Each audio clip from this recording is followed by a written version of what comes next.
ویسے تو اور بعض خواتین میں حیا ہوتی ہے، بہت ساری میں ہوتی ہے، بعض میں نہیں، وہ خود ہی نکل جاتی ہیں باہر کہ بھئی ہم کسی مرد کے ساتھ اکیلے کیوں جائیں، بعض کو جھجک ہوتی ہے۔ بہرحال آپ کی یہ ذمہ داری ہے کہ اس کے لفٹ سے باہر آنے سے پہلے آپ باہر نکل جائیں۔ تو بالکل تنہائی اختیار کرنا جوان عورت کے ساتھ کسی کے لیے بھی جائز نہیں ہے۔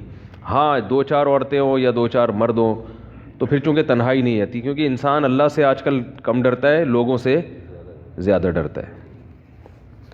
انسان سے یاد آیا، ابھی ایک صاحب آئے مغرب کی نماز کے بعد، وہ رشتوں کے لیے مجھے کہنے لگے کہ وہ کوئی بچیاں ہیں ان کے لیے وہ رشتہ بتا دیں، تو میں تو کراتا نہیں، میں نمبر دے دیتا ہوں کسی کا، تو میرے پیچھے پڑے رہے کہ نہیں آپ بتائیں، تو کیونکہ بہت قریبی دوستی ہے ان سے، بیان میں بیٹھے ہوئے ہیں ادھر، ہاں وہ بیٹھے ہوئے بھی ہیں تو کہنے لگے نہیں وہ کوئی انسان کا بچہ ہو، ایسا رشتہ بتائیں کہ کیا ہو۔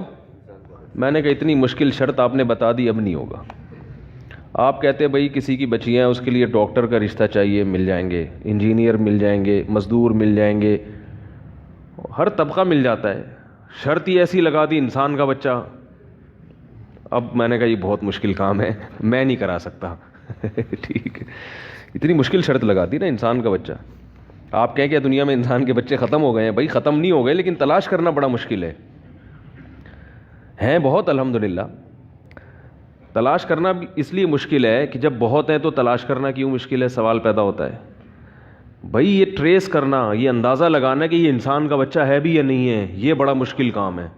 یہ تو طویل عرصے جب کسی کے ساتھ آپ رہتے ہو، اس کے ساتھ سفر کرتے ہو، اس کے ساتھ مالی معاملات کرتے ہو، لین دین کے معاملات ہوں، معاشرت ہو، پھر جا کے پتہ چلتا ہے کہ یہ انسان کا بچہ ہے یا نہیں ہے۔ یہ بڑا مشکل کام ہے انسان کے بچے، تو یہ شرطیں نہ لگایا کریں کہ انسان کا بچہ چاہیے ٹھیک ہے، یہ نہ ہے۔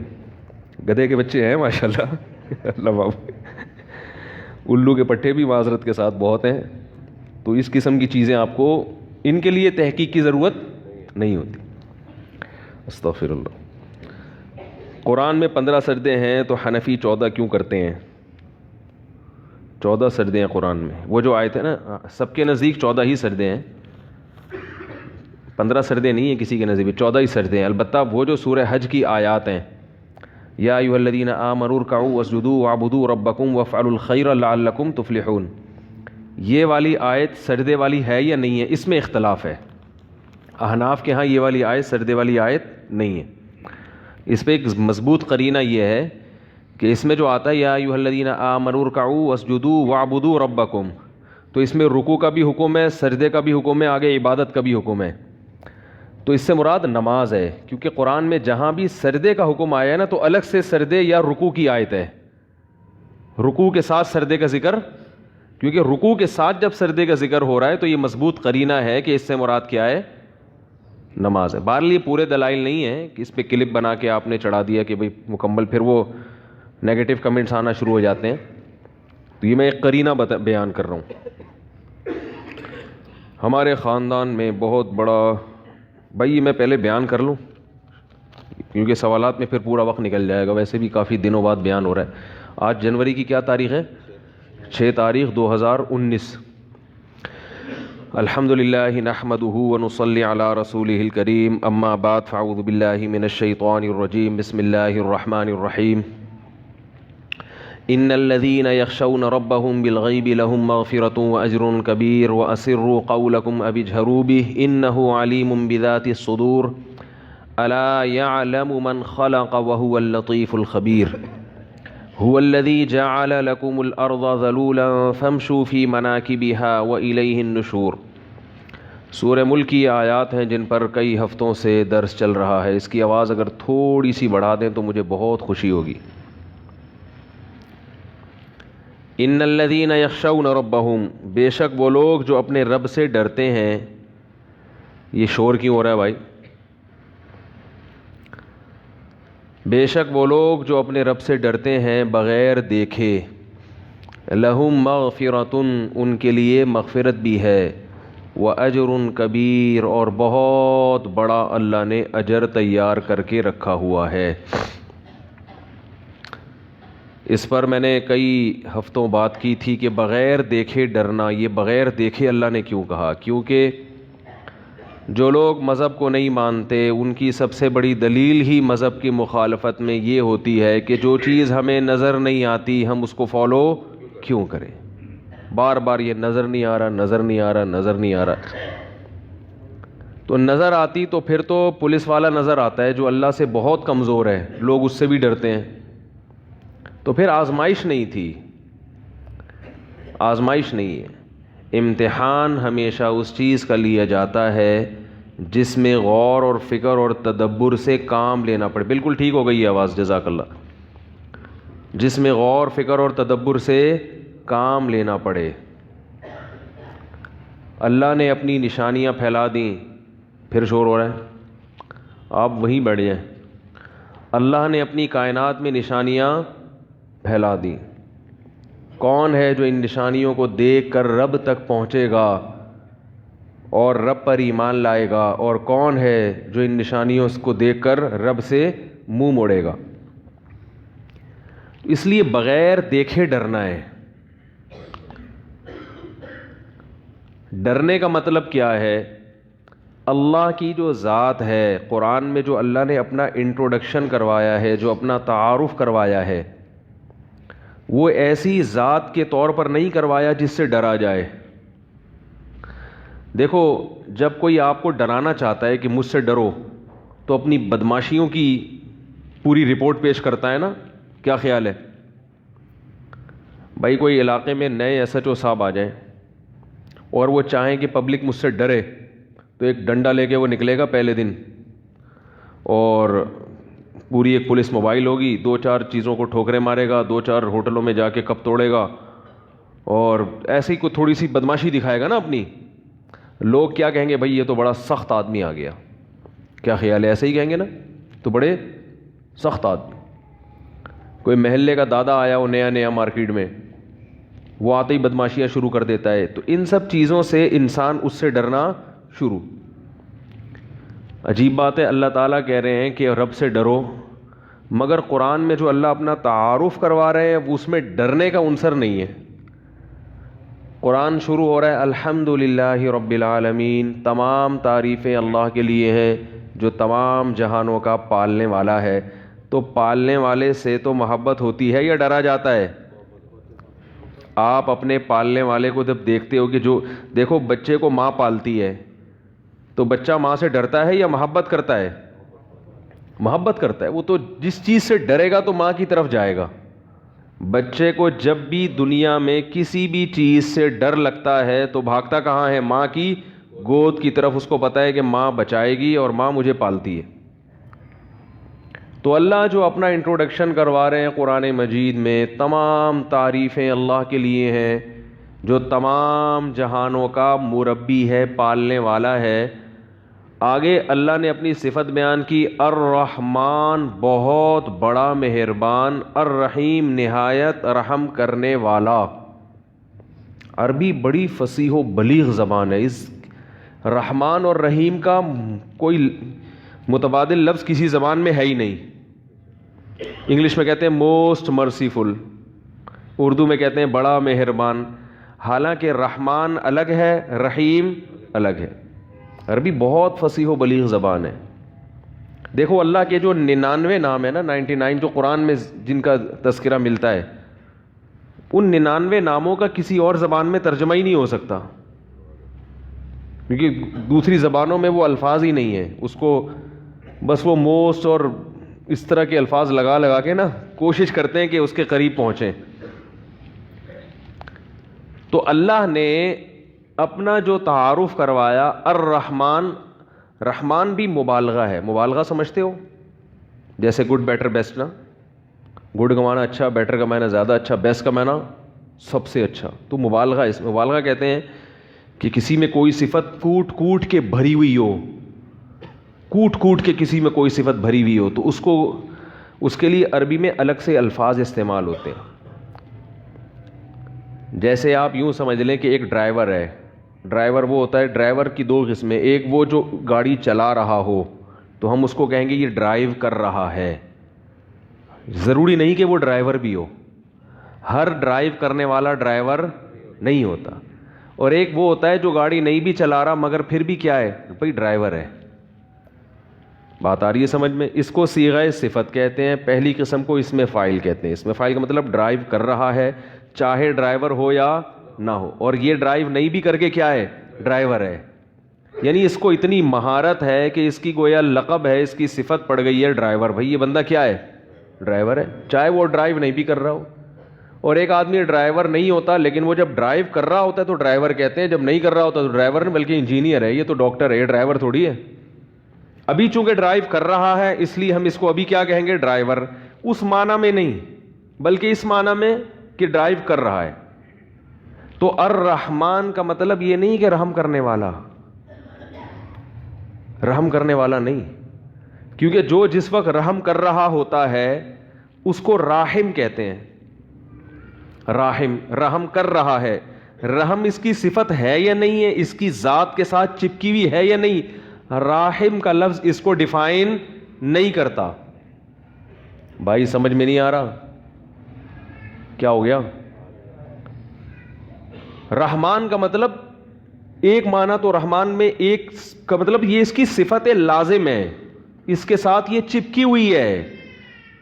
یعنی یہ گویا رحم جو ہے نا, رحم رحمت والا مادہ, اس کی جیسے ہم دیکھو کوئی کسی موقع پر بہادری کا ارتکاب کرتا ہے تو لوگ کہتے ہیں اس نے بہادری دکھائی, مگر ضروری نہیں کہ وہ بہادر بھی ہو.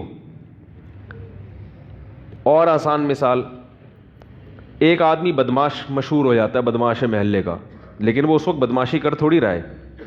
ہر وقت تو کوئی بدماش بھی بدماشی نہیں کرتا, کبھی کبھار وہ شرافت کا مظاہرہ بھی کر رہا ہوتا ہے.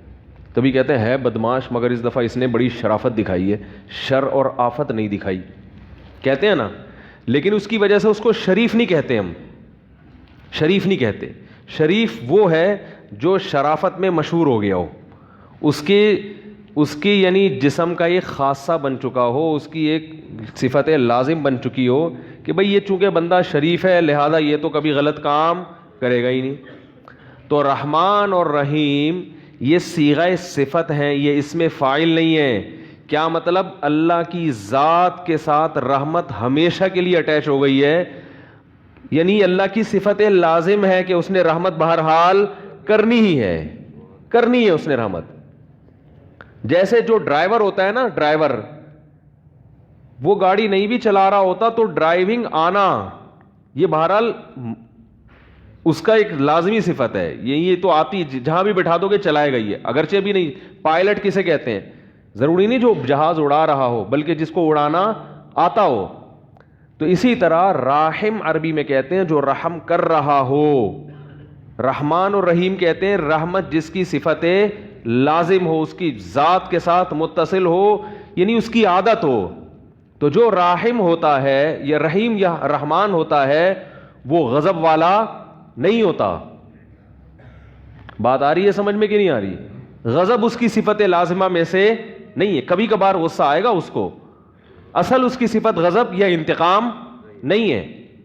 تو اللہ کی بھی اصل صفت ہے رحمت, مخلوق پر کیا کرنا؟ رحم. اور اللہ نے اپنا ایک نام کریم بھی بیان کیا. رحمان اور رحیم میں کیا فرق ہے میں بھی بتاتا ہوں. اللہ نے اپنا ایک نام بیان کیا قرآن میں, کریم. کریم عربی میں مختلف معنی میں استعمال ہوتا ہے. کرم سے ہے نا بھائی, ہم پہ بھی کرم کر دو کچھ. کریم عزت دار کو بھی کہتے ہیں. علماء نے اس کا معنی بیان کیا ہے الذی یعطی بغیر استحقاق, وہ سخی جو استحقاق کے بغیر بھی عطا کرتا ہو. استحقاق گاڑا لفظ ہے. کیا مطلب؟ آپ کسی نعمت کے مستحق نہیں ہیں پھر بھی آپ کو دے رہا ہو. اس کو کیا کہتے ہیں؟ کریم. عزت دار. عزت دار آدمی جو ہے نا, پہلے زمانے میں عزت اس کو بولتے تھے کہ ایک مزدور کی تنخواہ 12,000 بنتی ہے, دے آپ کتنی رہے ہیں؟ 20,000. لوگ کہتے ہیں بڑا عزت دار آدمی ہے, یعنی اس کو اپنی جو شخصیت ہے اپنے وقار کو برقرار رکھنے کا خیال ہے. اس کا وقار لوگوں میں کیا رہے؟ برقرار رہے. کیونکہ لوگوں میں پہلے وقار سخاوت سے برقرار رہتا تھا, اب کنجوسی سے وقار برقرار رہتا ہے. حقیقت بتا رہا ہوں آپ کو.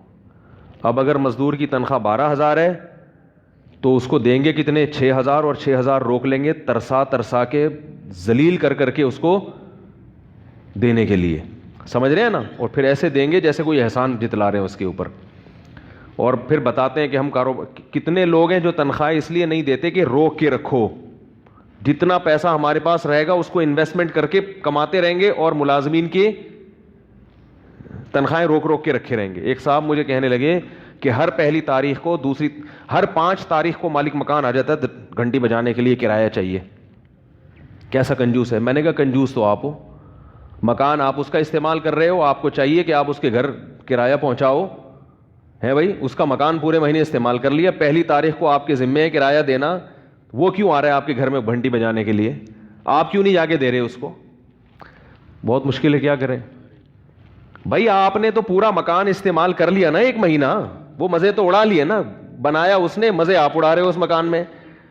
اب وہ 5 تاریخ کو آ جاتا ہے, وہ پھر بھی 5 کو اس لیے آ رہا ہے کہ چلو پہلی کو تنخواہ ملی ہوگی تو میں ایک دم نہ پہنچ جاؤں, 5 تک آپ کو اس نے سہولت دے دی. ہونا کیا چاہیے کہ آپ نے بھی تو اس کا پورے مہینے مکان استعمال کر لیا, اب آپ کا فرض بنتا ہے کہ اس کے گھر پہ آئے بغیر آپ اس کو کرایہ. تو ہمارے یہاں نا الٹی گنگا بہ رہی ہے, لوگوں کو پتہ ہی نہیں ہے کس کا حق کیا ہے. بس کوئی مانگنے آ جائے نا اپنا حق, غصہ آتا ہے کیوں مانگ رہا ہے یہ, مانگ کیوں رہا ہے یہ. تو خیر, تو کریم کسے کہتے ہیں؟ یعطی بغیر استحقاق, کہ آپ مستحق نہیں ہیں تو بھی آپ کو. دیکھو میں اگر مالک مکان ہوتا نا پھر مالک مکان کے حق میں بیانات کرتا تو آپ کہتے مولوی صاحب تو اپنے فائدے میں کر رہے ہیں, ان کے کرایہ دار تنگ کر. میں خود کرایہ دار ہوں, سمجھ رہے ہو, میں خود کیا ہوں؟ کرایہ دار ہوں. مجھے پتا ہے کہ کرایہ دار اکثر مالک مکان پہ ظلم کرتے ہیں, اکثر کرایہ دار گھر کی واٹ لگا دیتے ہیں. کسی کو گھر دے دو نا کرائے پر, وہ گھر کی ایسی کی تیسی کر دے گا, اتنا کرایہ نہیں ادا کر رہا ہوتا جتنا مالک مکان کو گھر کی ریپیئرنگ میں دوبارہ سے خرچہ کرنا پڑتا ہے. کیا کریں, چلو خیر. تو قرآن مجید میں اللہ کا ایک نام کیا ہے؟ کریم, جو بغیر استحقاق کے آپ کو, بولو بھائی, دے رہا ہے.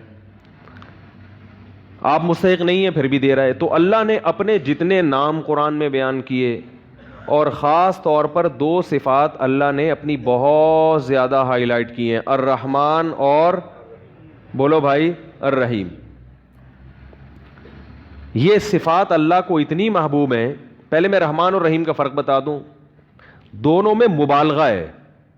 اچھا, 2 طرح سے مبالغہ ہے. ایک تو یہ کہ راحم کا مطلب اس وقت رحم کر رہا ہے, رحمان اور رحیم کا مطلب رحمت اس کی صفت لازمہ ہے, تو یہ بھی ایک مبالغہ ہو گیا نا.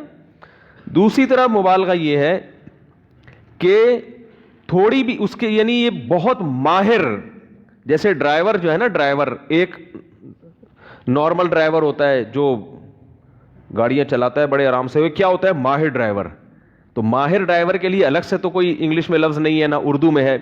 تو عربی میں مبالغے کے الگ سے صیغے ہوتے ہیں, جس سے پتہ چلتا ہے کہ یہ صفت اس میں بہت زیادہ, ایک تو اس کے لازمی حصہ ہے یہ, دوسرا تھوڑی نہیں ہے بلکہ کوٹ کوٹ کے اس کے اندر یہ صفت بھری ہوئی ہے. تو الرحمن کا مطلب بھی رحمت بہت زیادہ ہے اللہ کے اندر, اور رحیم کا مطلب بھی رحمت بہت زیادہ ہے اللہ کے اندر. اب بہت زیادہ کا جب دونوں کا مطلب ہی بہت زیادہ ہے تو یہ الگ الگ الفاظ کیوں ہیں؟ کیا ہو گیا بھائی؟ سوال پیدا ہوتا ہے نا کہ جب دونوں کا مطلب بہت زیادہ رحمت ہے تو رحمان کا لفظ الگ کیوں, رحیم کا لفظ الگ کیوں؟ تو علماء نے اس کا مفہوم بیان کیا ہے کہ بہت زیادہ رحمت 2 طرح سے ہوتی ہے. میں اس کو مثال سے سمجھاتا ہوں. دیکھو, ہم کہتے ہیں کہ فلاں آدمی علاقے کا بہت بڑا سخی آدمی ہے, بہت بڑا سخی. تو بہت بڑے سخی کے 2 مطلب ہوتے ہیں. ایک مطلب تو یہ کہ ہر ایک کو نوازتا ہے, کوئی بھی فقیر اس کے پاس چلا جائے قرضہ مانگنے کے لیے, بھیک مانگنے کے لیے, تو کسی کو بھی مایوس نہیں کرتا, چاہے تھوڑا دے مگر دیتا ضرور ہے. یہ بھی بہت بڑا سخی ہے. کیا خیال ہے؟ اتنا سخی تو دنیا میں کوئی نہیں ہوتا, کوئی بھی مانگے تو کچھ نہ کچھ دینا ہی ہے لازمی. اور ایک بہت بڑا سخی وہ ہوتا ہے کہ وہ ہر ایک کو نہیں دیتا. وہ پہلے تھوڑی آواز کم ہو گئی ہے اس کی, وہ تحقیق کرتا ہے, شور ابھی بھی ہو رہا ہے, وہ تحقیق کرتا ہے کہ کوئی مستحق ہے یا نہیں ہے؟ ہر ایک کو نہیں دیتا. اس کو پتا ہے بھائی فراڈی فقیر بہت معاشرے میں گھوم رہے ہیں, کوئی بھی آئے گا تو بیوقوف بنا سکتا ہے, وہ تحقیق کرتا ہے. لیکن جب تحقیق سے ثابت ہو جائے کہ یہ واقعی مستحق ہے تو پھر تھوڑا نہیں دیتا, پھر چھپڑ پھاڑ کے دیتا ہے اس کو. اس کو بھی لوگ کیا کہتے ہیں, یار بڑا آدمی ہے بھائی, بڑا سخی آدمی ہے. تو اللہ تعالیٰ میں جو رحمت والی صفت ہے, یہ دونوں صفتیں علی وجہ الکمال ہیں. الرحمن کا مطلب اس کی رحمت سے کوئی بھی بچا ہوا نہیں ہے, کوئی ایسی مخلوق نہیں ہے جس پہ اللہ نے رحم نہ کیا ہو. اور رحیم کا مطلب رحم بھی تھوڑا نہیں کرتا, بہت زیادہ کر رہا ہوتا ہے. تھوڑا رحم نہیں بلکہ بہت زیادہ رحم کرتا ہے وہ. اسی وجہ سے علماء کہتے ہیں کہ رحمان اللہ دنیا میں ہے اور رحیم آخرت میں ہوگا. یہ ایک مفہوم بیان کیا گیا ہے. رحمان کا مطلب ہر ایک پر رحم کر رہا ہے, کافر پر بھی اور مسلمان پر بھی. لیکن رحیم صرف کس کے لیے ہوگا؟ مسلمان کے لیے آخرت میں, جو جنت کی صورت میں ان پر رحم کرے گا, جو جس کی کوئی مثال نہیں ملتی. جنت ایسی اللہ نے بنائی ہے کہ بہت تھوڑا عمل ہم نے کیا اور اللہ اس کا بدلہ بہت زیادہ دے گا جنت. آج لوگ جنت کا بھی مذاق اڑاتے ہیں. مولانا طارق جمیل صاحب کا بیان ہونے والا تھا یونیورسٹی میں, تو کسی نے فیس بک پہ پوسٹ لگائی ہوئی تھی کہ وہ یونیورسٹی کی لڑکیوں کے ساتھ کہیں گئے ہوں گے تفریح کرنے کے لیے, تو ابھی ہم نے دنیا کی حوریں دیکھی ہیں, اب کل ہم جنت کی حوروں پر بیان سنیں گے. ابھی ہم نے دنیا کی حوریں دیکھی ہیں, اب کل ہم کس پر بیان سنیں گے؟ جنت کی حوروں پر. ٹھیک ہے, اس طرح کی پوسٹ چلانے والے کا مقصد کوئی جنت کا مذاق اڑانا نہیں ہوگا, لیکن حقیقت ایسی چیزوں سے جنت کی اہمیت کم ہو جاتی ہے, ایک مذاق بن جاتی ہے کہ اچھا ایک چلو یہ بھی ایک حورے ہیں تو وہ بھی ایک حورے ہیں. تو اس طرح کی پوسٹ نہیں چلانی چاہیے. میں یہ نہیں کہہ رہا وہ گستاخ رسول ہیں اور گستاخ ہیں, ان کا سر قلم کر دو, اور اتنا بھی فری ہونے کی ضرورت, جذباتی ہونے کی ضرورت نہیں ہے. بعض دفعہ انسان کی توجہ نہیں ہوتی, وہ ایک چیز مزاح میں کر دیتا ہے. لیکن میں نہیں کہہ رہا کہ وہ یہودی ایجنٹ ہے, پری پلان یہ کام کیا ہے. یہ لوڈے لپاڑے جو آج کل مارکیٹ میں آ رہے ہیں سب کچھ چلا دیتے ہیں. لیکن حقیقت کیا ہے کہ اس طرح کی جو چیزیں ہیں وہ جنت کا کسی بھی طرح سے مذاق نہ اڑایا جائے. جنت ایک حقیقت ہے, بہت بڑی حقیقت ہے, اور خاص طور پر جنت میں حوروں کا بہت مذاق اڑایا جاتا ہے. یہ لبرل لوگ اڑاتے ہیں کہ یہ مولوی لوگ لوگوں کو حوروں کی لالچ میں بیوقوف بنا کے. ایک لبرل تھا بلکہ ایتھیسٹ تھا, اس نے ایک لمبے چوڑے کمنٹس کیے ہوئے تھے یوٹیوب پہ ایک میرے بیان پہ, کیونکہ وہ بیان انہی لوگوں کے خلاف تھا جو مذہب کے خلاف ہیں. اس نے یہ چلایا ہوا تھا کہ یہ مولویوں نے جنت میں بھی جنسی ہوس اور ان سب چیزوں کا لوگوں کو لالچ دی ہوئی ہے. دنیا میں یہ 4 شادیوں کی لالچ دی ہوئی ہے ان لوگوں نے, ہوس, جنسی ہوس, اس کو نام دیا تھا جنسی ہوس کا. اور جنت میں بھی یہ لوگوں کو ٹھرکی بناتے ہیں, جنسی ہوس کا شکار کر کے حوروں کی لالچ دیتے ہیں, ایسی خوبصورت ہوں گی, یہ ہوگا, فلانا ہوگا, ڈمکانا ہوگا. تو یہ بڑے اس نے کمنٹس کیے ہوئے تھے. یہ جو دور ہے نا, یہ پروپیگنڈے کا دور ہے. بہت سے لوگ متاثر ہوتے ہیں ایسے کمنٹس کے. تو میں نے نیچے اس میں یہ لکھا کہ یہ جو صاحب اس نے بہت زیادہ اعتراضات کیے تھے اسلام پر. تو میں نے نیچے کمنٹس میں یہ لکھا تھا کہ یہ صاحب جو بھی ہیں اسلام پر اعتراضات کر رہے ہیں, یہ مجھ سے آ کے ملیں. بات آ رہی ہے سمجھ میں؟ تمیز سے بیٹھے میرے پاس, میں ان سے انشاءاللہ محبت سے بات کروں گا. اب بھی اگر وہ صاحب میرا بیان سن رہے ہیں, لائیو جاتا ہے بیان, اس قسم کے کوئی بھی لوگ ہیں, یہ لوگ ڈرتے ہیں کہ مولوی کے پاس آئے تو یہ کہیں ٹکر نہ مار دیں اور کوئی قتل نہ کر دیں. ایسا کچھ نہیں ہے. جس کو اسلام پر واقعی اعتراضات ہیں, چاہے یہ اعتراض ہو کہ جنت میں حوروں کی لالچ دے کے یہ جنسی ہوس کا مریض بنا رہے ہیں نوجوانوں کو, کوئی بھی بات ہے نا, تمیز سے یوٹیوب پہ کمنٹس نہ کریں, تمیز سے آئیں, بیٹھیں. میں ایسے لوگوں کو وقت دینے کے لیے تیار ہوں. اگر وہ انشاءاللہ چاہے گا بات کو سمجھنا سننا, بہت تمیز سے بات ہوگی, پھڈے بازی. لوگ یہ سمجھتے ہیں ہم نے اگر یہ کر دیا تو گستاخی کا میں گستاخی کا فتویٰ نہیں لگاؤں گا, کیونکہ ایک آدمی مانتا ہی نہیں ہے اسلام کو, تو میں کیسے, وہ تو جو آپ کے دل میں ہے, جو آپ کے دل میں اسلام کے بارے میں, علماء کے بارے میں, مولویوں کے بارے میں جو کچھ آپ کے دل میں بھرا ہوا ہے, آپ آ کے میرے سامنے بتائیں. میں انشاءاللہ تمیز سے پوری بات سنوں گا, غصے کا اظہار بولو بھائی نہیں کروں. جو کہنا ہے میرے پر, کسی کو بیٹھنے بھی نہیں دوں گا پڑوس, کہیں ایسا نہ وہ اٹھ کے کوڑ دے, جذباتی ہوتے نا, یہ اس نے یہ ہمارے نبی کو یہ بولا. تو بھائی آئے تمیز سے بیٹھ کے بات کرے, انشاءاللہ اس کے اشکالات اللہ نے چاہا تو ہم حل کریں گے. اسلام میں اتنی جان ہے, اتنی طاقت ہے کہ وہ اپنا لوہا منوا سکتا ہے. ہاں جو سمجھنا ہی نہ چاہے, جس کو باقاعدہ پروپیگنڈے ہی کے لیے بٹھایا گیا ہو, جس نے یہ فیصلہ کر لیا ہو کہ میں نے ماننی نہیں ہے, تو پھر اس کا دنیا میں کوئی بھی علاج نہیں ہے. پھر تو یہ کہ ہم سمجھائیں گے. کچھ دن پہلے ایسے ہی صاحب آئے تھے اسلام پر اعتراضات کی, میں نے ہر اعتراض کا جواب دیا, وہ خاموش ہو گئے بالکل. پھر کہنے لگے سمجھ میں نہیں آ رہا. میں نے کہا میں تو اس سے زیادہ نہیں سمجھا سکتا. اب ہدایت کس کے ہاتھ میں ہے؟ اللہ کے ہاتھ میں. کچھ ایسے بھی ہیں جو سمجھ میں آ گیا ان کے. کتنے لوگ الحمدللہ مسلمان ہو چکے ہیں, کتنے ایتھیسٹ ہیں جو ایتھیزم سے توبہ کر چکے ہیں. وہ ان کے بھی میسج آتے ہیں کہ حضرت میں مکمل لبرل آدمی تھا, سارا دن اسلام کے خلاف بولتا تھا, الحمدللہ بیانات سن کے اللہ نے مجھے ہدایت دے دی ہے اور مجھے اسلام سمجھ میں آ گیا ہے, اسلام سے محبت ہو گئی ہے. تو تمیز سے بیٹھ کر بات کرو. اس طرح پروپیگنڈا کرنا, ایبیوز لینگویج استعمال کرنا, یہ شریف لوگوں کا کام نہیں ہے. نبی صلی اللہ علیہ وسلم کو بہت برا بلا کہا ہوا تھا اس شخص نے کہ وہ دیکھو یہ اتنی خود 11 شادیاں کر کے عیاشی میں پڑ گئے اور لوگوں کو بھی 4 کے عیاشی میں ڈال دیا. تو یہ سب پروپیگنڈے ہیں. ان سب باتوں کا ہمارے پاس جواب موجود ہے, تو میں ابھی ان کا جواب نہیں دوں گا, موضوع چینج ہو جائے گا. تو جنت ایک حقیقت ہے, اللہ نے بنائی ہے نیک بندوں کے لیے. جنت کی حوریں بھی اس میں ایک حقیقت ہیں. جنت میں شراب کی نہریں ہیں, شہد کی نہریں ہیں, دودھ کی نہریں ہیں. ہمیں تو سب چیزیں چاہیے. جس کو یہ لگتا ہے کہ یہ عیاشی ہے تو بھائی وہ نہ جائے جنت میں. کیا خیال ہے؟ وہ اللہ سے کہے اللہ مجھے نہیں چاہیے, لیکن پھر وہ دنیا میں بھی ان چیزوں کو حاصل کرنے کی کوشش نہ کرے, کیونکہ یہ سب نائٹ کلب کے عادی ہوتے ہیں. اس طرح کے جتنے لوگ ہیں نا, ان کو وہ جنت میں جو اللہ نے حوروں کا نقشہ کھینچا ہے وہ تو لگ رہی ہوتی ہے کہ یہ مولوی لوگوں کو معاذ اللہ ٹھرکی بنا رہے ہیں, یہ کر رہے ہیں, وہ کر رہے ہیں, لیکن خود ان کی راتیں کیا کن چیزوں میں گزارتے ہیں, کتنے لڑکیوں سے ان کی دوستیاں ہوتی ہیں, یہ لوگ ہم سے زیادہ جانتے ہیں. ٹھیک ہے نا, یہ تو ہم سے زیادہ جانتے ہیں. تو ان کے ہاں تو حلال و حرام کا کوئی فرق ہی نہیں ہے. تو اللہ تعالیٰ نے ایک حقیقت رکھی ہے, مرد کے دل میں عورت کی رغبت رکھی ہے. تو جنت جب عیش و عشرت کی جگہ ہے تو کیا کرنا ہے ایسی جنت کا جس میں عورتیں ہی نہ ہو.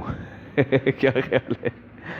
وہ میں چٹکلا سناتا ہوں نا, کئی بار آپ سن چکے ہیں.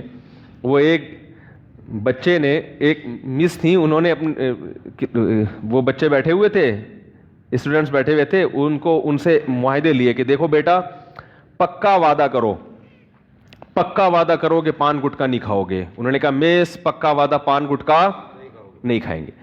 بیٹا پکا وعدہ کرو چوری نہیں کریں گے. میس کبھی بھی چوری نہیں کریں گے. ہر چیز پہ وعدہ کر رہے تھے, سارے معاہدے کروا لیے, ملک کی خدمت کریں گے, یہ کریں گے, وہ کریں گے, ایمانداری سے جہاں بھی جائیں گے ایماندار. آخر میں کہا کہ بچوں پکا وعدہ کرو لڑکیوں کا پیچھا نہیں کریں گے. بچوں نے کہا پکا وعدہ لڑکیوں کا پیچھا نہیں کریں گے. اب بچوں جو ہے نا اندر وعدہ تو کر لیا. اب مس نے کہا اچھا پکا وعدہ کرو ملک پر جب جان دینے کی باری آئی تو جان دیں گے. انہوں نے کہا دے دیں گے, ایسی زندگی کا کرنا بھی کیا ہے ہم نے. جب جان دینے کی باری آئے گی تو کیا کریں گے؟ جان دے دیں گے. زندگی کو بچا کے کرنا بھی کیا ہے. کیا خیال ہے؟ تو یہ تو اللہ تعالیٰ نے ایک نظام بنایا ہے. دنیا میں بھی دیکھو اللہ نے جوڑے پیدا کیے ہیں, عورت کے لیے مرد کو, مرد کے لیے عورت کو, اور جعل بینکم مودۃ ورحمہ, آپس میں بے پناہ محبت رکھ دی ہے. تو یہ نہ محبت نہ ہو تو دنیا بھی کیا ہو جائے, سب پان گٹکوں کا مزہ کرکرا ہو جائے گا, سب ختم ہو جائے گا. تو اسلام نیچرل مذہب ہے, وہ وہی بات کرے گا جو فطرت کے قریب. تو جب اللہ نے اپنے نیک بندوں کے لیے جنہوں نے اچھا حوروں کا وعدہ بھی اللہ نے ان چیزوں پہ رکھا ہے جو بہت ہی کڑوی ہیں, ان چیزوں پہ اللہ نے رکھا ہے. میں حیران ہوتا تھا, حدیث میں آتا ہے جس شخص نے غصے پہ قابو کیا, غصہ آ رہا ہے مگر اللہ کے خاطر وہ غصے کے کڑوے گھونٹ کو پی گیا. یہ بڑا مشکل کام ہے. جب غصہ آئے اور کمزور پہ آئے, طاقتور پہ تو سبھی پی جاتے ہیں. اپنے باس پہ غصہ آ رہا تو کڑوا گھونٹ نکلے گا, باہر نکل کے پھر الٹی کر کے نکال دے گا وہ سارا گھونٹ. باس پہ تو کوئی بھی غصہ نہیں. کوئی جونیئر آفیسر ہے آرمی میں, وہ ابھی جیسے مجھے بھی غصہ آ رہا ہے پی رہا ہوں میں. کیا خیال ہے بھائی؟ بار بار اسپیکر دائیں بائیں ہو رہا ہے. انہوں نے بڑی محنت کی ہے, آج پھر بھی پتہ نہیں کیا مسئلہ ہے یہ.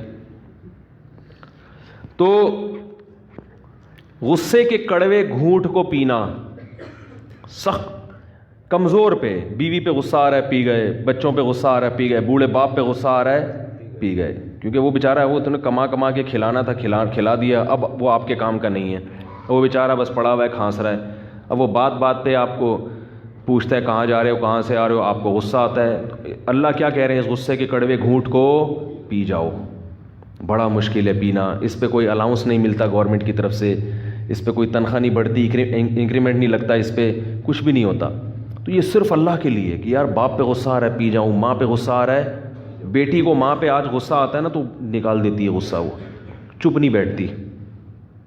یہ آج کل لڑکیوں میں بڑا مسئلہ ہے، ماں کے سامنے چیختی چلاتی بہت ہے، یہ تصور نہیں تھا ہمارے معاشرے میں کہ بیٹی ماں کے سامنے اونچی آواز سے بات کرے، لیکن آج کل ہو رہا ہے۔ چھوٹی بچیاں تو چلو وہ تو بالغ بیٹیاں، کیا فائدہ ایسی تعلیم کا بھائی، آپ نے ماں کے سامنے اپنی زبان پہ کنٹرول کرنا نہیں سیکھا تو کیا فائدہ ایسی تعلیم کا؟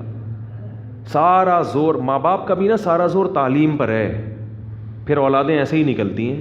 تربیت کی ان کو بھی فکر، انسان کا بچہ، جو میں بھی کہہ رہا تھا نا مارکیٹ میں شارٹ ہیں، پڑھے لکھے کو انسان کا بچہ نہیں کہتے، تربیت یافتہ کو انسان کا بچہ کہتے ہیں۔ سمجھا پا رہا ہوں میں اپنی بات؟ جس کی تربیت ہو، جو اپنے بڑوں کے سامنے چپ رہتا ہو، اس کو کیا کہتے ہیں؟ یہ مارکیٹ میں ایسے لوگ شارٹ ہیں۔ اس لیے میں لوگوں کی عقیدت سے کبھی متاثر نہیں ہوتا۔ لوگ آتے ہیں ہاتھ پاؤں مفتی صاحب چومتے ہیں، بعض لوگ ہاتھ بھی چومنا شروع کر دیے، حالانکہ میں نہیں پیر و مرشد تو ہوں نہیں، مجھے پتہ ہوتا ہے کہ اس کے مزاج کے خلاف جس دن میں نے بات کی یہ تھوکنا بھی گوارا نہیں کرے گا۔ عوام کی عقیدت ایسی ہی ہوتی ہے۔ میں نے رمضان میں ایک سیاسی جماعت کے حق میں تھوڑی سی بات کر دی تھی، اس کے مخالف پارٹی کا ایک آدمی بیٹھا تھا، اعتکاف توڑ کے چلا گیا۔ میری عقیدت محبت میں اعتکاف میں آیا، یہاں ہماری مسجد میں، مفتی صاحب کی مسجد میں بیٹھوں گا، اتنے اچھے ہیں مفتی صاحب۔ میں نے جو بات کی حمایت میں بھی نہیں کی، وہ ایسی بات تھی جس سے تھوڑی سی حمایت ٹپک رہی تھی کہ فلاں پارٹی کی تھوڑی سی کیا کر رہا ہوں، حمایت، وہ تھے اس پارٹی کے کیا مخالف۔ اتنا غصہ آیا ان کو کہ میں تو مفتی صاحب کو نیک آدمی سمجھتا تھا، انہوں نے اس پارٹی کی کیا کر دی، اعتکاف توڑ کے، یہ بھی نہیں دیکھا کہ اعتکاف توڑنا جائز نہیں۔ تو پبلک کی عقیدت سے جو متاثر ہو جائے، سارے ایسے نہیں ہوتے الحمدللہ، کچھ واقعی تمیز کے بھی ہوتے ہیں لیکن یہ عقیدت محبت یہ بڑی عجیب چیز ہے۔ ذرا سی مزاج کے خلاف ظرف ہے ہی نہیں لوگوں میں۔ بھائی یہ فرض کر لو کہ ان سے غلطی ہو گئی ہوگی، مولوی صاحب سے، انسان ہے، غلطی ہو گئی ہوگی تو غلطی نہیں ہو سکتی کیا؟ بھائی یہ جو فلاں کے بارے میں سپورٹ کر رہے ہیں یہ غلط کر رہے ہیں، ان کی خیال میں صحیح ہے لیکن ہمارے خیال میں کیا غلط، ختم، قصہ ختم، چلو جی اب مولوی صاحب کا بیان سنتے ہیں۔ ساری باتیں تو نہیں آپ کو غلط لگیں گی نا۔ اور بعض دفعہ یہ بھی ہوتا ہے کہ آپ خود غلط ہوتے ہیں، جو بیان کرنے والا ہے وہ جس کی حمایت کر رہا ہوتا ہے وہ حمایت واقعی کیا ہوتی ہے، جیسے یہ غلط ہو سکتے ہیں تو آپ بھی تو غلط ہو سکتے ہیں نا۔ تو ذرا سی بات دائیں بائیں ہو جائے، مزاج کے خلاف ہو جائے، ایک دم عقیدت ختم۔ تو پھر باپ کے ساتھ بھی یہی سلوک ہے، ماں کے ساتھ بھی یہی سلوک، جس کو عالم مفتی کہتے ہیں اس کے ساتھ بھی یہی سلوک، جن کو مولانا طارق جمیل صاحب کا دیکھو نا کیا حشر کیا، یہ سارا عقیدت مندوں نے کیا ہے۔ حضرت مولانا طارق جمیل صاحب کا جو کچھ دن پہلے بیان آیا تھا، پی ٹی آئی کے تھوڑا سا حق میں جا رہا تھا وہ بیان، تو ان کے جو پی ٹی آئی کے مخالفین تھے انہوں نے کیسی ایسی کی تیسی کر کے رکھی ہے ان کی۔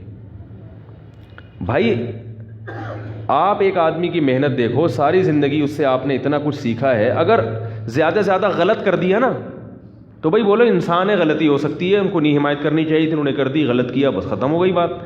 آپ ایک کلپ بنا دو حضرت کی رائے سے متفق نہیں، ختم، سب گالیاں، منافق، یہ بکا ہوا۔ اور ابھی تک میرے پاس ایس ایم ایس آ رہے ہیں میرے خلاف بھی اور ان کے خلاف بھی، اس میں ایسی ایسی فحش گالیاں کہ میں کیا بتاؤں۔ تو یہ کیا ہے، جذبات میں ایک دم پاگل ہو جانا، ایک دم پاگل۔ تو میں یہ سوچتا ہوں کہ جن کو اپنے غصے پہ، اپنے جذبات پہ اتنا بھی کنٹرول نہیں ہے، وہ کیسے زندگی گزارے گا بھائی، کیسے؟ تو اللہ تعالیٰ نے ہمیں حکم دیا ہے کہ ہم جذبات میں اور غصے کے وقت اپنے آپ کو، بولو بھائی، کنٹرول کریں کہ یہاں غصہ جاری کرنا ہے یا نہیں کرنا۔ کسی کی رائے سے آپ کو اختلاف ہو سکتا ہے، کوئی بھی زمزم کے نہائے ہوئے نہیں ہوتے سب لوگ، علماء سے بھی غلطیاں ہو سکتی ہیں، تنظیموں سے بھی ہو سکتی ہیں، ہر ایک سے ہو سکتی ہے۔ تو اس کا ایک ماں باپ سے بھی ہو سکتی ہے. ایک آدمی میرے پاس آیا, میرے ابا یہ کر رہے ہیں, میرے ابا, میں نے کہا ابا غلط کر رہے ہیں آپ کے, میں خام حمایت نہیں کروں گا, لیکن آپ ابا کو ٹھیک کرنے کی کوشش بولو بھائی نہ کریں. آپ کے ان کے آپ پر احسانات ہیں, آپ کے وہ ابا ہیں, آپ کی جو ذمہ داری ہے خدمت کرنا, محبت سے نصیحت کرنا, بس اس سے زیادہ آپ کی ذمہ داری نہیں ہے, ختم. اب جو کر رہے ہیں ان کو کرنے دو, ان کے لیے دعا کرو بس. ابراہیم علیہ السلام کو دیکھو نا, کتنا غلط کر رہے تھے ان کے ابا. ابراہیم علیہ السلام کے جو والد تھے آزر, بت بنا کے بت فروخت کرتے تھے, اور بیٹا بت شکن, بالکل الگ الگ مذہب.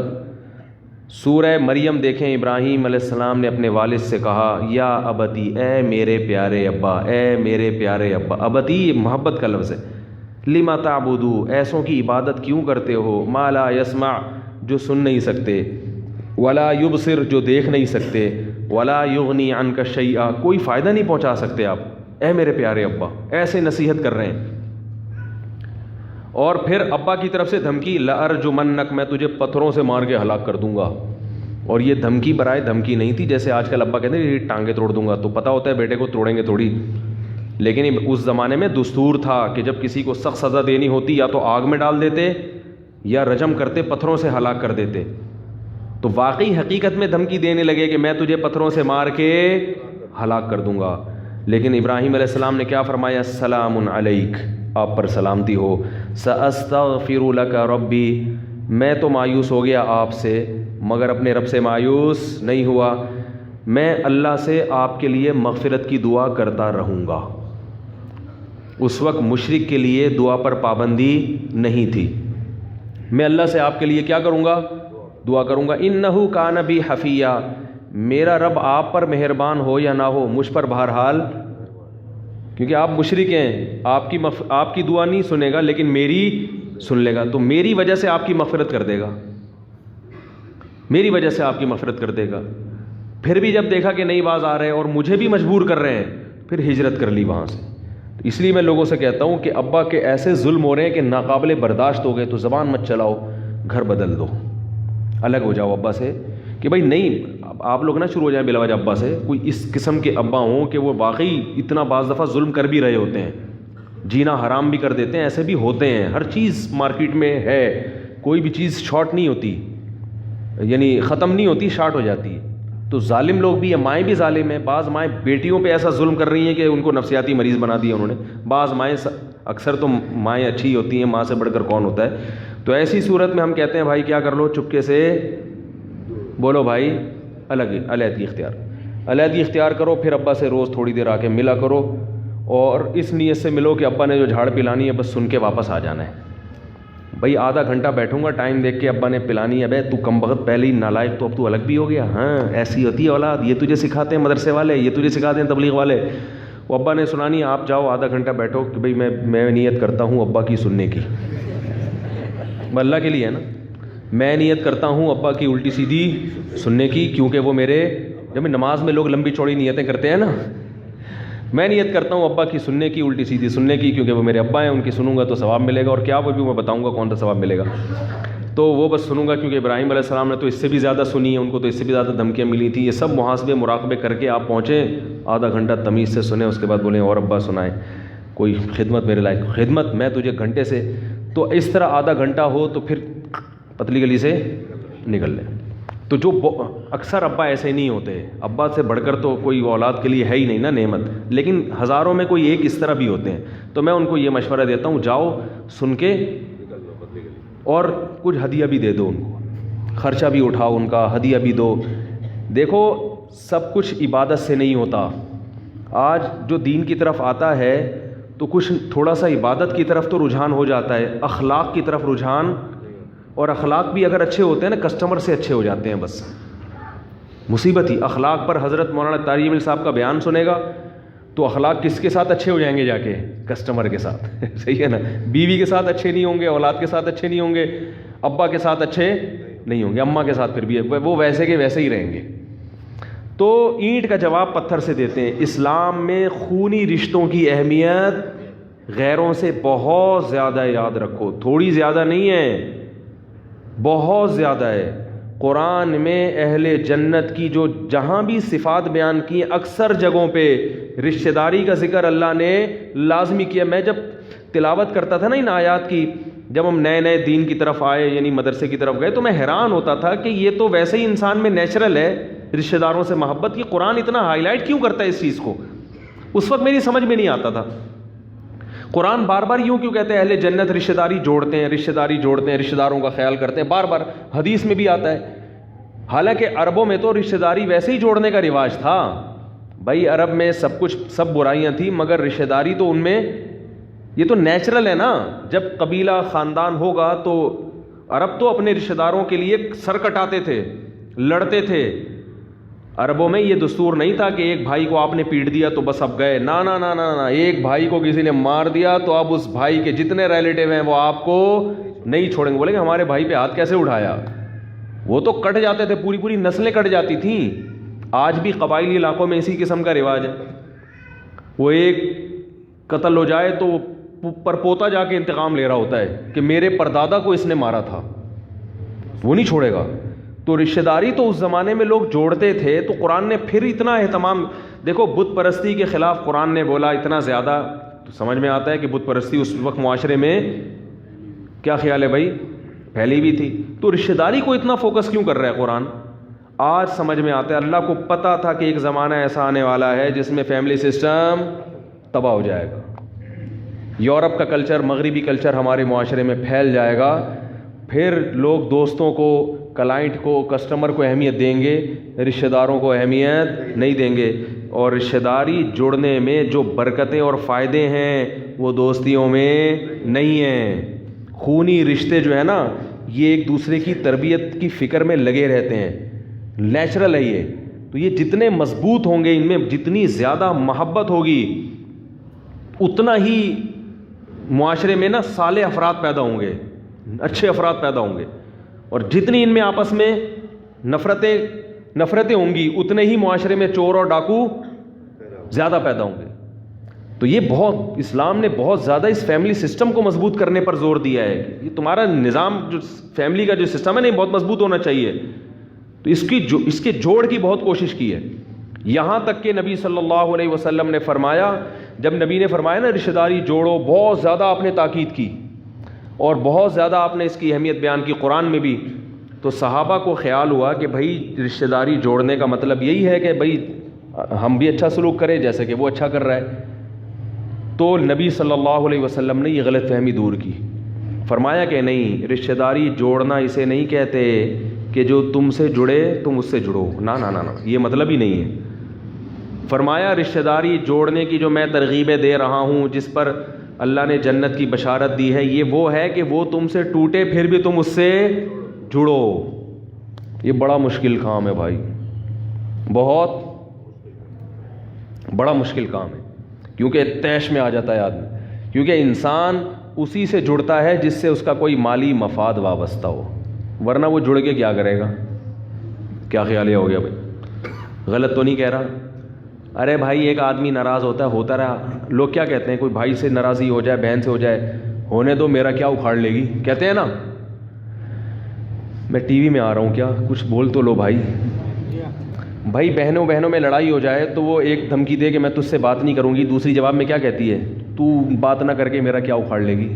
یہی بولے گی نا، جا نہیں کرنی ہے کرو، نہیں کرنی ہے. ہم تو بھائی جو تمیز سے بات کرے اس سے تمیز سے ملتے ہیں، جو نہیں ملے ہم بھی نہیں ملتے. یہ ڈائلاگ ہیں جو مارکیٹ میں ایسے سستے بک رہے ہیں، مارکیٹ میں ہی ہر جگہ آپ کو مل. بھائی کی بھائی سے لڑائی ہو جائے، بھائی ملتا ہے ملے، نہیں ملتا میرا یہ کیا سمجھتا ہے میں اس کے ٹکڑوں میں پلتا ہوں کیا؟ اللہ کا شکر ہے اپنا کھاتا ہوں، اپنا پیتا ہوں. یہ سنتے رہتے ہیں ہم لوگ. یہ بھائی اپنا کھاتے ہیں، اپنا پیتے ہیں، ہم کون سے ٹکڑوں کے محتاج ہیں؟ ملنا ہے ملو، نہیں ملنا نکلو. کیا خیال ہے؟ تو پہلے بھائیوں میں چلا، بہنوں میں چلا، اب ابا اماں پہ بھی آ گیا. اب کہاں چلا گیا؟ ابا اماں پہ بھی یہ ڈائلاگ چل رہے ہیں. بھائی ابا ہیں، کھلا دیا ہم نے، انہوں نے کون سا ہمارا کوئی اتنا خیال کیا ہے؟ تو بھائی ٹھیک ہے، اچھی طرح سے چلتے ہیں، ٹھیک ہے. نہیں تو بھائی یہ چیزیں ہمارے معاشرے میں بھی چل رہی. بیوی کو بھی یہ دھمکی دیں گے، بیوی شوہر کو دھمکی دے گی. دھمکیوں پہ جو چل رہا ہے حساب کتاب. صرف وہاں دھمکی نہیں دیتے جہاں ڈر ہوتا ہے کہ وہ اس سے بڑی دھمکی نہ دے دیں.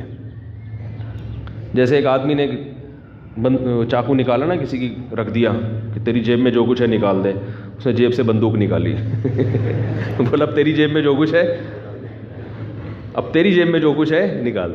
تو جس کا ڈر یہ ہوتا ہے کہ بندوق ہی نہ نکال دے, وہاں تو ایسے یس سر, گورنمنٹ کے اداروں میں جا کے دیکھو کیسے یس سر جی سر. میں اکثر اپنا واقعہ بتاتا ہوں کہ ایک جگہ میں گیا گورنمنٹ کے ادارے میں, کسی کے ساتھ گیا, کوئی گواہی تھی, پتہ نہیں کیا معاملہ تھا. تو وہ پلاٹوں کا کوئی فائلیں پہ سگنیچر کروانے تھے, پلاٹ پہ کسی فائل پہ سگنیچر کروانے تھے کسی آفیسر سے. اب اس آفیسر کا ٹائم یا تو ختم ہو گیا تھا یا ہونے والا تھا, تو اس نے سگنیچر سے انکار کر دیا. اب جو ملازم کھڑا ہوا ہے نا, میں دیکھ رہا تھا اس کے اسٹائل کو, میں بہت زیادہ آبزرو کرتا ہوں چیزوں کو جب بھی کہیں بچپن سے میری عادت ہے. میں اس کا اسٹائل دیکھ رہا تھا, ایسے بھکاری پن والا منہ بنا کے نا, سر پلیز سگنیچر کر دیں. اسٹیٹ ایجنٹ تھا وہ, اس کا چونکہ کمیشن تھا نا اس سگنیچر کروانے میں. اس نے نا غصے میں آفیسر نے فائل اٹھا کے یوں پھینکی ہے, یا تو اس کے منہ پہ ماری ہوگی جو لگی نہیں, دیوار پہ جا کے لگی. اتنا غضبناک ہوا, بولا نہیں کروں گا جاؤ. ذرا بھی غصہ نہیں آیا اس اسٹیٹ ایجنٹ کو. میں یہ سب چیزیں نوٹ کر رہا تھا, میں اس سے سبق لے رہا تھا کہ اگر اس کا 10واں حصہ بھی ہم اللہ کے ساتھ کر لیں, کیا خیال ہے بھائی؟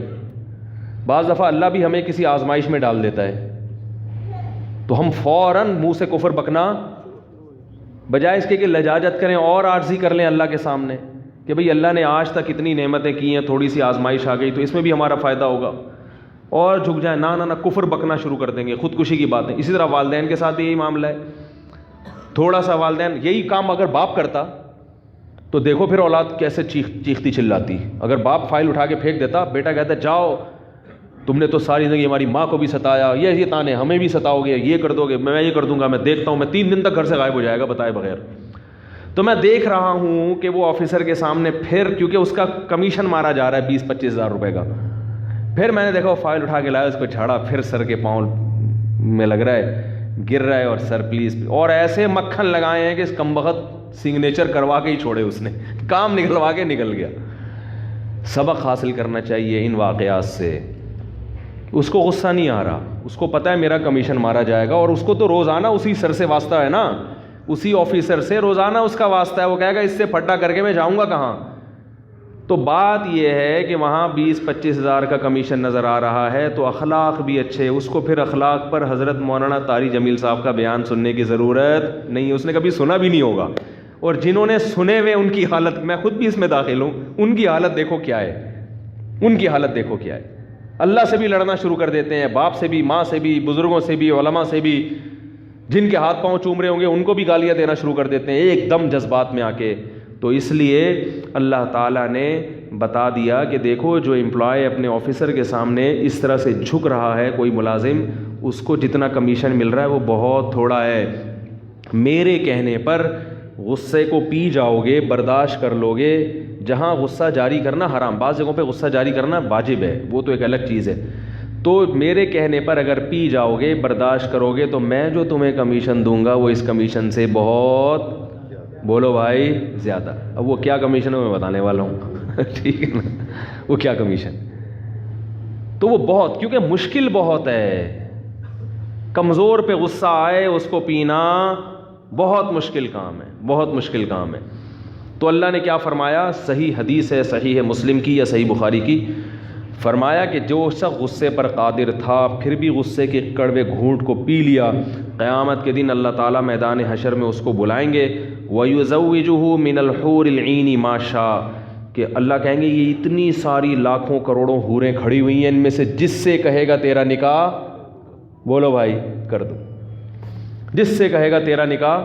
ایک تو جنت کی حوریں, کیا خیال ہے, وہ ویسے ہی مشک و عنبر سے بنایا, پھر ان میں سے بھی آپ کو چوائس دی جائے, کیا خیال ہے, آپ کو کیا دی جائے کہ ان میں سے جس پہ ہاتھ رکھے گا وہ تیری ہو گئی. ایک دفعہ غصہ کا گھونٹ پینے پر یہ اللہ کی طرف سے اجر ہے. اب اس میں لبرل لوگ تو بولیں گے کیا ان لوگوں کو حوروں کی لالچ میں رکھا ہوا ہے. بھائی ہم اللہ پر ایمان رکھتے ہیں, اللہ کی آیات پہ ایمان. اللہ انسان کی فطرت کو جانتا ہے, مرد کی فطرت کو جانتا ہے, اس لیے اللہ نے ہمارے لیے وہی چیز بنائی جو اللہ کو پتہ ہے ان کو سب سے. کیونکہ جو لبرل لوگ ہیں نا, ان کو بھی اگر یہ چوائس دی جائے تو سارے اچھے اچھے بن کے دنیا میں یہ چوائس دے دیں نا, دنیا میں کچھ 15-20 حسین عورتیں کھڑی کریں اور یہ جو اسلام پر اعتراض کر رہے ہیں ان سے بولیں کہ تم یہ کام کرو, ان میں سے جس پہ ہاتھ رکھو گے تمہاری ہو جائے گی. پھر دیکھو پوری رات تہجد میں کھڑا رہے گا, عشاء سے لے کے, جو مذہب مخالف ہے نا, عشاء سے لے کے فجر تک, فجر سے لے کے پھر عشاء تک نماز ہی پڑھتا رہے گا بیٹھے. تو یہ انسان کی فطرت ہے. اللہ نے جنت میں وہی چیز رکھی ہے جو ہمیں مرغوب ہیں, ایسی چیزیں رکھ دیں جو ہمیں مرغوب ہی نہیں ہیں. تو یہ دین برحق کی علامت تھوڑی ہوگی, یہ کوئی اس کی علامت تھوڑی ہوگی دین برحق ہے. یہ تو اس کی علامت ہوگی یہ دین برحق نہیں ہے. یہ تو انسان کی نیچر ہی نہیں جانتا. تبھی تو قرآن میں آتا ہے کہ جب جنتی جنت میں جائیں گے تو وہ جو چیزیں جنت میں دیکھیں گے تو کہیں گے کہ کلما رزقوا منها من ثمرۃ رزقا قالوا هذا الذي رزقنا من قبل.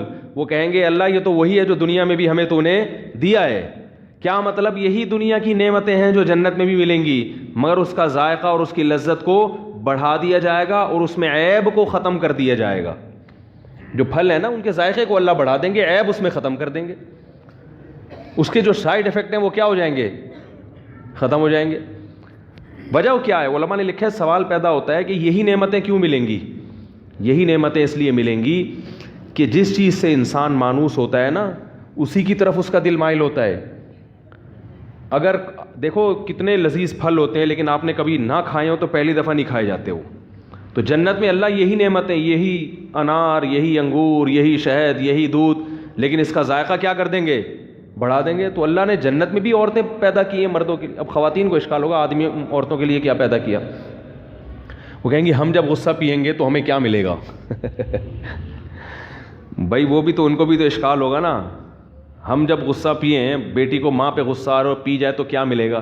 تو بھائی آپ کو بھی کچھ ملے گا, کیا ملے گا یہ مجھے نہیں پتا, کیا ملے گا یہ مجھے. لیکن ظاہر ہے جب مرد کو اتنی کوئی نعمت مل رہی ہے تو عورت کو بھی کوئی نعمت ملے گی, کیونکہ اللہ نے آخرت کے معاملے میں مرد اور عورت کا فرق نہیں رکھا. یہ تو قرآن میں جگہ جگہ ہے کہ دونوں کو اجر ملے گا. تو وہ چونکہ ان کو کے لیے حور میں دلچسپی نہیں ہے نا ان کو, تو ان کو کوئی آدمی مل جائے گا کوئی. یہ اللہ ہی جانتا کیا ملے گا, لیکن ملے گا بہرحال, کیونکہ بہت بڑا ثواب ہے. کیونکہ اللہ نے اہل جنت کی علامات بیان کی ہیں, والکاظمین الغیظ, یہ غصے کے کڑوے گھونٹ کو پیتے ہیں. آج نفسیاتی ڈاکٹر بہت سارے کیا کہتے ہیں, غصے کو پینے سے صحت کو نقصان ہوتا ہے. سمجھ رہے ہو, یہ غلط ہے. دیکھو جتنے بھی نفسیاتی ڈاکٹر یا میڈیکل سائنس کی جو چیز بھی قرآن کے خلاف جا رہی ہو نا کبھی بھی قبول نہ کرو, کیونکہ ان کی ریسرچ بدل جاتی ہے.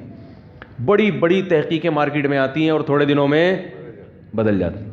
ایک ماہر نفسیات نے کچھ دن پہلے ایک ویڈیو کلپ ریکارڈ کروایا, ان سے چھوڑو میں ادھر نہیں جاتا, پھر یہ ڈاکٹر میرے پیچھے پڑ جائیں گے. تو ہر بات ان کی صحیح نہیں ہوتی ہے.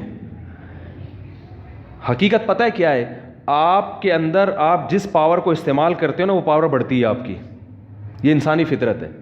اگر آپ نے غصہ جاری کرنے کی عادت ڈال دی تو کبھی بھی غصے کے وقت آپ اپنے اوپر کنٹرول نہیں کرو گے, غصہ آئے گا بھی زیادہ اور نکلے گا بھی زیادہ. اگر آپ نے غصے کو کڑوے گھونٹ کو پینا شروع کر دیا تو آپ کے جو اعصابی قوت ہے نا, آپ کی جو بریکیں ہیں وہ کیا ہو جائیں گی, مضبوط ہو جائیں گی. آپ میں جو روکنے کی طاقت ہے نا, غصے کے امساک کی قوت, وہ کیا ہو جائے گی, بڑھ جائے گی. اور پھر آہستہ آہستہ غصہ بھی کیا ہو جائے گا, کم ہو جائے گا. یہ حقیقت ہے. یہ جو کہتے ہیں نا غصہ جاری کر کے دل ہلکا ہو جاتا ہے, وقتی طور پہ ہلکا ہوتا ہے, لیکن آتا ایسے آدمی کو غصہ زیادہ بھی ہے, بار بار آتا, کیونکہ غصہ استعمال ہو رہا ہے تو بار بار آئے گا, بار بار آئے گا, کیونکہ غصے کی پاور بڑھ رہی ہے آپ کی, تو غصہ بار بار آئے گا. اور اگر غصہ پی لیا تو غصہ پینے کی طاقت کیا ہو جائے گی, بولو نا بھائی, آہستہ آہستہ آہستہ آہستہ بہت زیادہ بھی غصہ آئے گا تو آپ پی جاؤ گے. اس عادت ہو گئی, آپ کی بریکیں کیا ہو گئی ہیں, مضبوط. ورنہ بڑھاپے میں تو بالکل فیل ہو جائیں گی بریکیں. اگر جوانی میں اپنے اوپر غصے کو قابو کرنے کا آپ نے طاقت پیدا نہیں کی تو بڑھاپے میں تو اور انسان کمزور ہو جاتا ہے نا اعصاب, پھر تو ذرا سی بات پہ بھڑکتا ہی رہے گا, بھڑکتا ہی رہے گا. تبھی جو آفیسر لوگ ہوتے ہیں نا, سب نہیں, بہت سارے آفیسر جن کو ہر وقت آرڈر چلانے کی عادت ہوتی ہے, بڑھاپا بڑا خراب گزرتا ہے ان کا, کیونکہ انہوں نے نو کا لفظ کبھی سنا ہی نہیں ہوتا. تو اب بڑھاپے میں تو لوگ نہیں مان رہے ہوتے بات, وہ پھر نو سنتے ہیں تو ایک دم بھڑکتے ہیں, کر بیچارے کچھ سکتے نہیں ہیں تو ایک ڈپریشن میں چلے جاتے ہیں. تو اس لیے ابھی سے پینے کی عادت ڈال دو, اس کا نتیجہ کیا نکلے گا, تھوڑے ایک تو بریکیں مضبوط ہو جائیں گی, دوسرا فائدہ یہ ہوگا کہ جب خیال ہوگا تھوڑے دنوں میں کہ یار جب میں نے جاری کرنا ہی نہیں ہوتا تو لا کے کرنا کیا ہے, تو خود بخود اس کو کوشش کرے گا کہ غصہ مجھ پہ مسلط نہ ہو. تو غصہ ختم کبھی بھی نہیں ہو سکتا, یاد رکھو, کم ہو جائے گا. کیونکہ لوگ بعض علماء کو غصے کی حالت میں دیکھ کے نیگیٹو کمنٹس کرتے ہیں, دیکھو یہ غصے, ان کو غصہ آ رہا ہے. تو غصہ ختم کبھی بھی نہیں ہو, یہ صرف گدھے میں غصہ ختم ہوتا ہے. کچھ کتنا بھی مال ڈال دو, کچھ بھی کر لو, وہ گدھے کا گدھا ہی ہے, کبھی بھی اس کو غصہ نہیں آئے گا. جو آدمی نارمل ہوتا ہے اس کو غصہ بہرحال آتا ہے, ہاں کم آتا ہے, زیادہ نہیں آتا, لیکن آئے گا ضرور, کیونکہ بہت کچھ غلط ہوتا ہے. اللہ نے انسان میں جو غصہ رکھا ہے وہ سیلف ڈیفینس کے لیے رکھا ہے, تو وہ بالکل ختم کر دیا تو معاملہ خراب ہو جاتا ہے. ابھی آج دوپہر کوئی صاحب ملنے کے لیے آیا, مجھے غصہ آ گیا کیونکہ میں اتنا زیادہ ڈپریشن میں جانے لگا ہوں. ہر وقت کوئی نہ کوئی ملنے آ رہا ہے بے وقت. پھر میں جان چھڑاتا ہوں تو چھوڑ نہیں رہے. بھائی وقت لے کر آؤ جب کسی کے پاس آنا ہے. تو میں تھوڑا سا معمولی سا میں نے غصہ کیا ان کے. میں نے کہا بھائی کوئی ٹائم ہوتا ہے, کہنے لگے نہیں ہم بہت دور. میں نے کہا ابھی آپ کو میں فارغ کر کے جاؤں گا, ادھر گیٹ پہ کوئی کھڑا ہوگا, میں دور سے آیا ہوں, وہاں جاؤں گا تو سیڑھیوں پہ چڑھ رہا ہوں گا گھر کی, وہاں سے آواز آئے گی میں ملنے کے لیے آیا ہوں. پھر گھر جا کے بیٹھوں گا, کوئی دروازہ نوک کرے گا, کوئی ملنے کے لیے آیا ہے. یہ جو بڑے علماء ہوتے ہیں یا جو مشہور لوگ ہوتے ہیں یہ تو پبلک میں آتا ہی نہیں ہے نا. میں نے کہا ہمیں تو نماز کے لیے آنا ہے, بیانات کے لیے جانا ہے, تو مجبور ہو گئے ہم. تو میں نے کہا میں نہیں برداشت کر سکتا. تو یہ اتنا غصہ جو ہے نا یہ کس کے لیے اللہ نے رکھا ہے؟ سیلف ڈیفینس کے لیے. ورنہ لوگ محبت میں کیا کریں گے, گھول کے پی جائیں گے محبت میں. تو وہ آ جاتا ہے انسان کو, بھائی کچھ تو تمیز سے آرام سے معذرت کے ساتھ زندگی کو. ابھی آ رہا تھا لیکن اللہ کا شکر ہے میں نے پی لیا. حور کا تصور جیسے ہی کیا میں نے پی لیا الحمدللہ. ٹھیک ہے, تو ملاقات ضرور کریں, 100 دفعہ کریں, لیکن وقت لے کے, ٹائم لے کے آؤ. پھر ہم نہ بیٹھیں تو آپ کا حق, پھر آپ غصہ کریں, آپ کا حق بنتا ہے. تو اللہ تعالیٰ نے جو اجر رکھا ہے جنت میں وہ وہی چیزیں رکھی ہیں جو دنیا میں اللہ نے ہمیں دکھائی ہیں. تو اس لیے یاد رکھو جنت کو معمولی چیز نہ سمجھیں, یہ ایک حقیقت ہے. جن کی سمجھ میں آ گئیں تو قرآن ان کے حالات بھی بیان کرتا ہے. آپ اسلاف کے حالات دیکھو, اسلاف کے حالات, راتوں کو جاگتے تھے جنت کی لالچ میں. دنیا میں تھوڑی سی چیز کی ہمیں لالچ ہو جائے کیسے پاگل ہوتے چلے جاتے ہیں. اور یاد رکھو یہ جو اللہ نے جنت اور جہنم, ہاں میں پہلے وہ بات مکمل کر لوں جلدی سے. رحمان کا مطلب کیا ہوتا ہے؟ سب پہ رحم کرتا ہے. رحیم کا مطلب رحمت بھی بہت زیادہ کرتا ہے. تو یہ بہت زیادہ رحمت بعض علماء کی رائے کے مطابق کہاں ہوگی؟ میری رائے تو یہ ہے کہ اللہ نے دنیا میں بھی بہت زیادہ رحمت کی ہے, اور جنت تو بہت ہی زیادہ ہے, وہ تو بہت زیادہ ہے.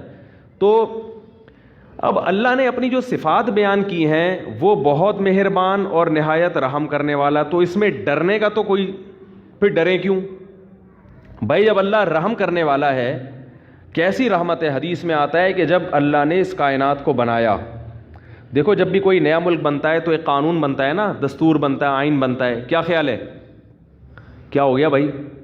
ایسا ہوتا ہے کہ نہیں ہوتا؟ جب بھی کوئی نئی ریاست وجود میں آتی ہے تو قانون بنتا ہے کہ بھائی اس ریاست میں اس آئین کے تحت سب سے پہلے یہ لکھا جاتا ہے یہ ایک لبرل حکومت ہوگی یا مذہبی حکومت ہوگی.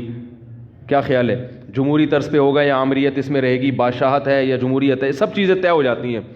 تو نبی صلی اللہ علیہ وسلم نے ارشاد فرمایا کہ اول ما خلق اللہ القلم. جب اللہ نے اس کائنات کو بنایا نا تو کائنات بنانے کے بعد اب اس کے لیے آئین لکھنا تھا. اللہ نے آئین تیار کرنا تھا نا, ایک لا, کہ کیا کس اصول کے تحت اس کائنات کو میں چلاؤں گا. تو لکھنے کے لیے سب سے پہلے کیا چاہیے؟ قلم. یہ ہمیں سمجھانے کے لیے مثالیں دی گئی ہیں. تو اول ما خلق اللہ القلم, اللہ نے سب سے پہلی چیز کیا بنائی؟ قلم. اب یہ دستور, اب اللہ کو الیکشن کرانے کی ضرورت نہیں ہے, سینٹ سے منظور کرانے کی ضرورت نہیں ہے, خود ہی اللہ نے اپنے لیے آئین بنایا جس آئین کا اللہ پابند ہوگا. عجیب دیکھو, یعنی اللہ دستور لکھ رہے ہیں کس کے لیے؟ اپنے آپ کو پابند کرنے کے لیے. خود اللہ اپنے آپ کو پابند کرنے کے, میں ان اصولوں کا پابند رہوں گا. یہ تعبیرات ہیں. فرمایا سب سے پہلی چیز جو اللہ نے اس قلم سے لکھی ہے, سب سے پہلی چیز بنائی قلم, اور اس سے کیا لکھا؟ سب سے پہلا لفظ جو اللہ نے لکھا ہے سبقت رحمتی علی غضبی, کہ میری رحمت میرے غصے پر غالب رہے گی. میری رحمت میرے غصے پر, یعنی اصول قیامت تک کے لیے اللہ نے ہمیشہ کے لیے بنا دیا کیا مطلب؟ رحمت کی کوئی ریزن نہیں ہوگی. بات آ رہی ہے سمجھ میں؟ غالب کا مطلب یہی ہے نا بھائی. غصے کے موقع پہ غصہ آئے گا, سب کو آتا ہے, اللہ کو بھی غضب آئے گا غضب کے موقع پہ, لیکن رحمت غالب رہے گا. کیا مطلب؟ رحمت کسی ریزن کی محتاج, یعنی کسی پہ ترس کھاؤں گا, رحم کروں گا, اس کا کوئی سبب, یعنی ضروری نہیں کہ کسی نے کچھ اچھا کیا ہو تو میں اس پہ رحم کروں, ویسے ہی رحم کروں گا. اور غضب پر رحمت غالب کا مطلب بعض دفعہ ایسا بھی ہوگا کہ ایک پہلو اس کا تقاضا کرتا ہے کہ اس پہ رحم کیا جائے, اور ایک پہلو سے دیکھا جائے تو اس پہ یہ غضب کا مستحق ہے, تو رحمت والے پہلو کو ایسے موقع پہ کیا کر دوں گا؟ بولو بھائی, غالب. رحمت والے پہلو کو کیا کر دوں گا؟ غالب. تو یہ نہیں کہا کہ میرے اندر غضب ہی نہیں ہے, غضب کبھی پھر تو جہنم ہی نہ بناتا اللہ تعالیٰ, نافرمانوں کو کبھی سزا دیتا ہی نہیں. کیا مطلب؟ رحمت کے آثار زیادہ مرتب ہوں گے, معاف کرنے کا عنصر زیادہ رہے گا, سزا دینے کا عنصر ختم نہیں ہوگا, کم ہوگا. تبھی دیکھو قرآن میں آتا ہے وَيَعْفُو عَنْ كَثِيرٍ, فرمایا بہت ساری مصیبتیں تمہاری بدعمالیوں کی وجہ سے آتی ہیں, لیکن ساتھ ساتھ یہ بھی بتا دیا وَيَعْفُو عَنْ كَثِيرٍ, ساری بدعمالیوں کی سزا میں نہیں دیتا, بہت ساری خطائیں کیا کرتا ہوں؟ معاف کرتا ہوں. یعفو مٹا دیتا ہوں. ہمیں تو بہت تھوڑی غلطیوں کی سزا مل رہی ہوتی ہے, اس پہ ہم اتنا چیخ رہے ہوتے ہیں, سب غلطیوں کی ملنا شروع ہو جائے تو کسی قابل ہی نہ رہیں. زیادہ تر کیا کر رہا ہوں؟ معاف, اور وہ بھی بغیر, یعنی بغیر وجہ کے. اور اگر معافی کی وجہ ہو, یعنی غلطی کر کے توبہ کر لی, پھر یہ اللہ نے اپنے اوپر لکھ دیا ہے کہ توبہ کرنے والے کو کیا کروں گا. آئین میں کیا لکھا ہے اللہ نے؟ جو توبہ کرے گا تو اپنے اوپر معافی کو کیا کر لیا اللہ نے؟ واجب. توبہ کو واجب کر لیا. 99 سال تک کوئی گناہوں میں مبتلا رہے, 99 سال میں اس کافر کو خیال آیا آج میں توبہ کر کے اسلام کی طرف آتا ہوں, آج میں گناہوں سے توبہ کرتا ہوں, تو اس کے آنے میں تو دیر ہو سکتی ہے, اللہ کے معاف کرنے میں دیر نہیں ہو سکتی. کیسے عجیب الفاظ ہیں حدیث کے, یا عبادی لو بلغت ذنوبک عنان السماء ثم استغفرونی لغفرت لکم ولا ابالی. یہ لا ابالی کے الفاظ بڑے عجیب ہیں. نبی نے فرمایا کہ اللہ تعالیٰ کہتے ہیں کہ اے میرے بندو, اگر تم گناہ کر کر کے زمین اور آسمان کے خلا کو پر کر دو, بھر دیا تم نے گناہوں سے, اب سچے دل سے توبہ کر رہے ہو, اے اللہ اب سے اپنی زندگی کیا کر رہا ہوں میں. توبہ کا مطلب یہ نہیں استغفار کی تسبیح ہو, یا اللہ اب جو کچھ ہو چکا معاف کر دے, آئندہ نہیں کروں گا.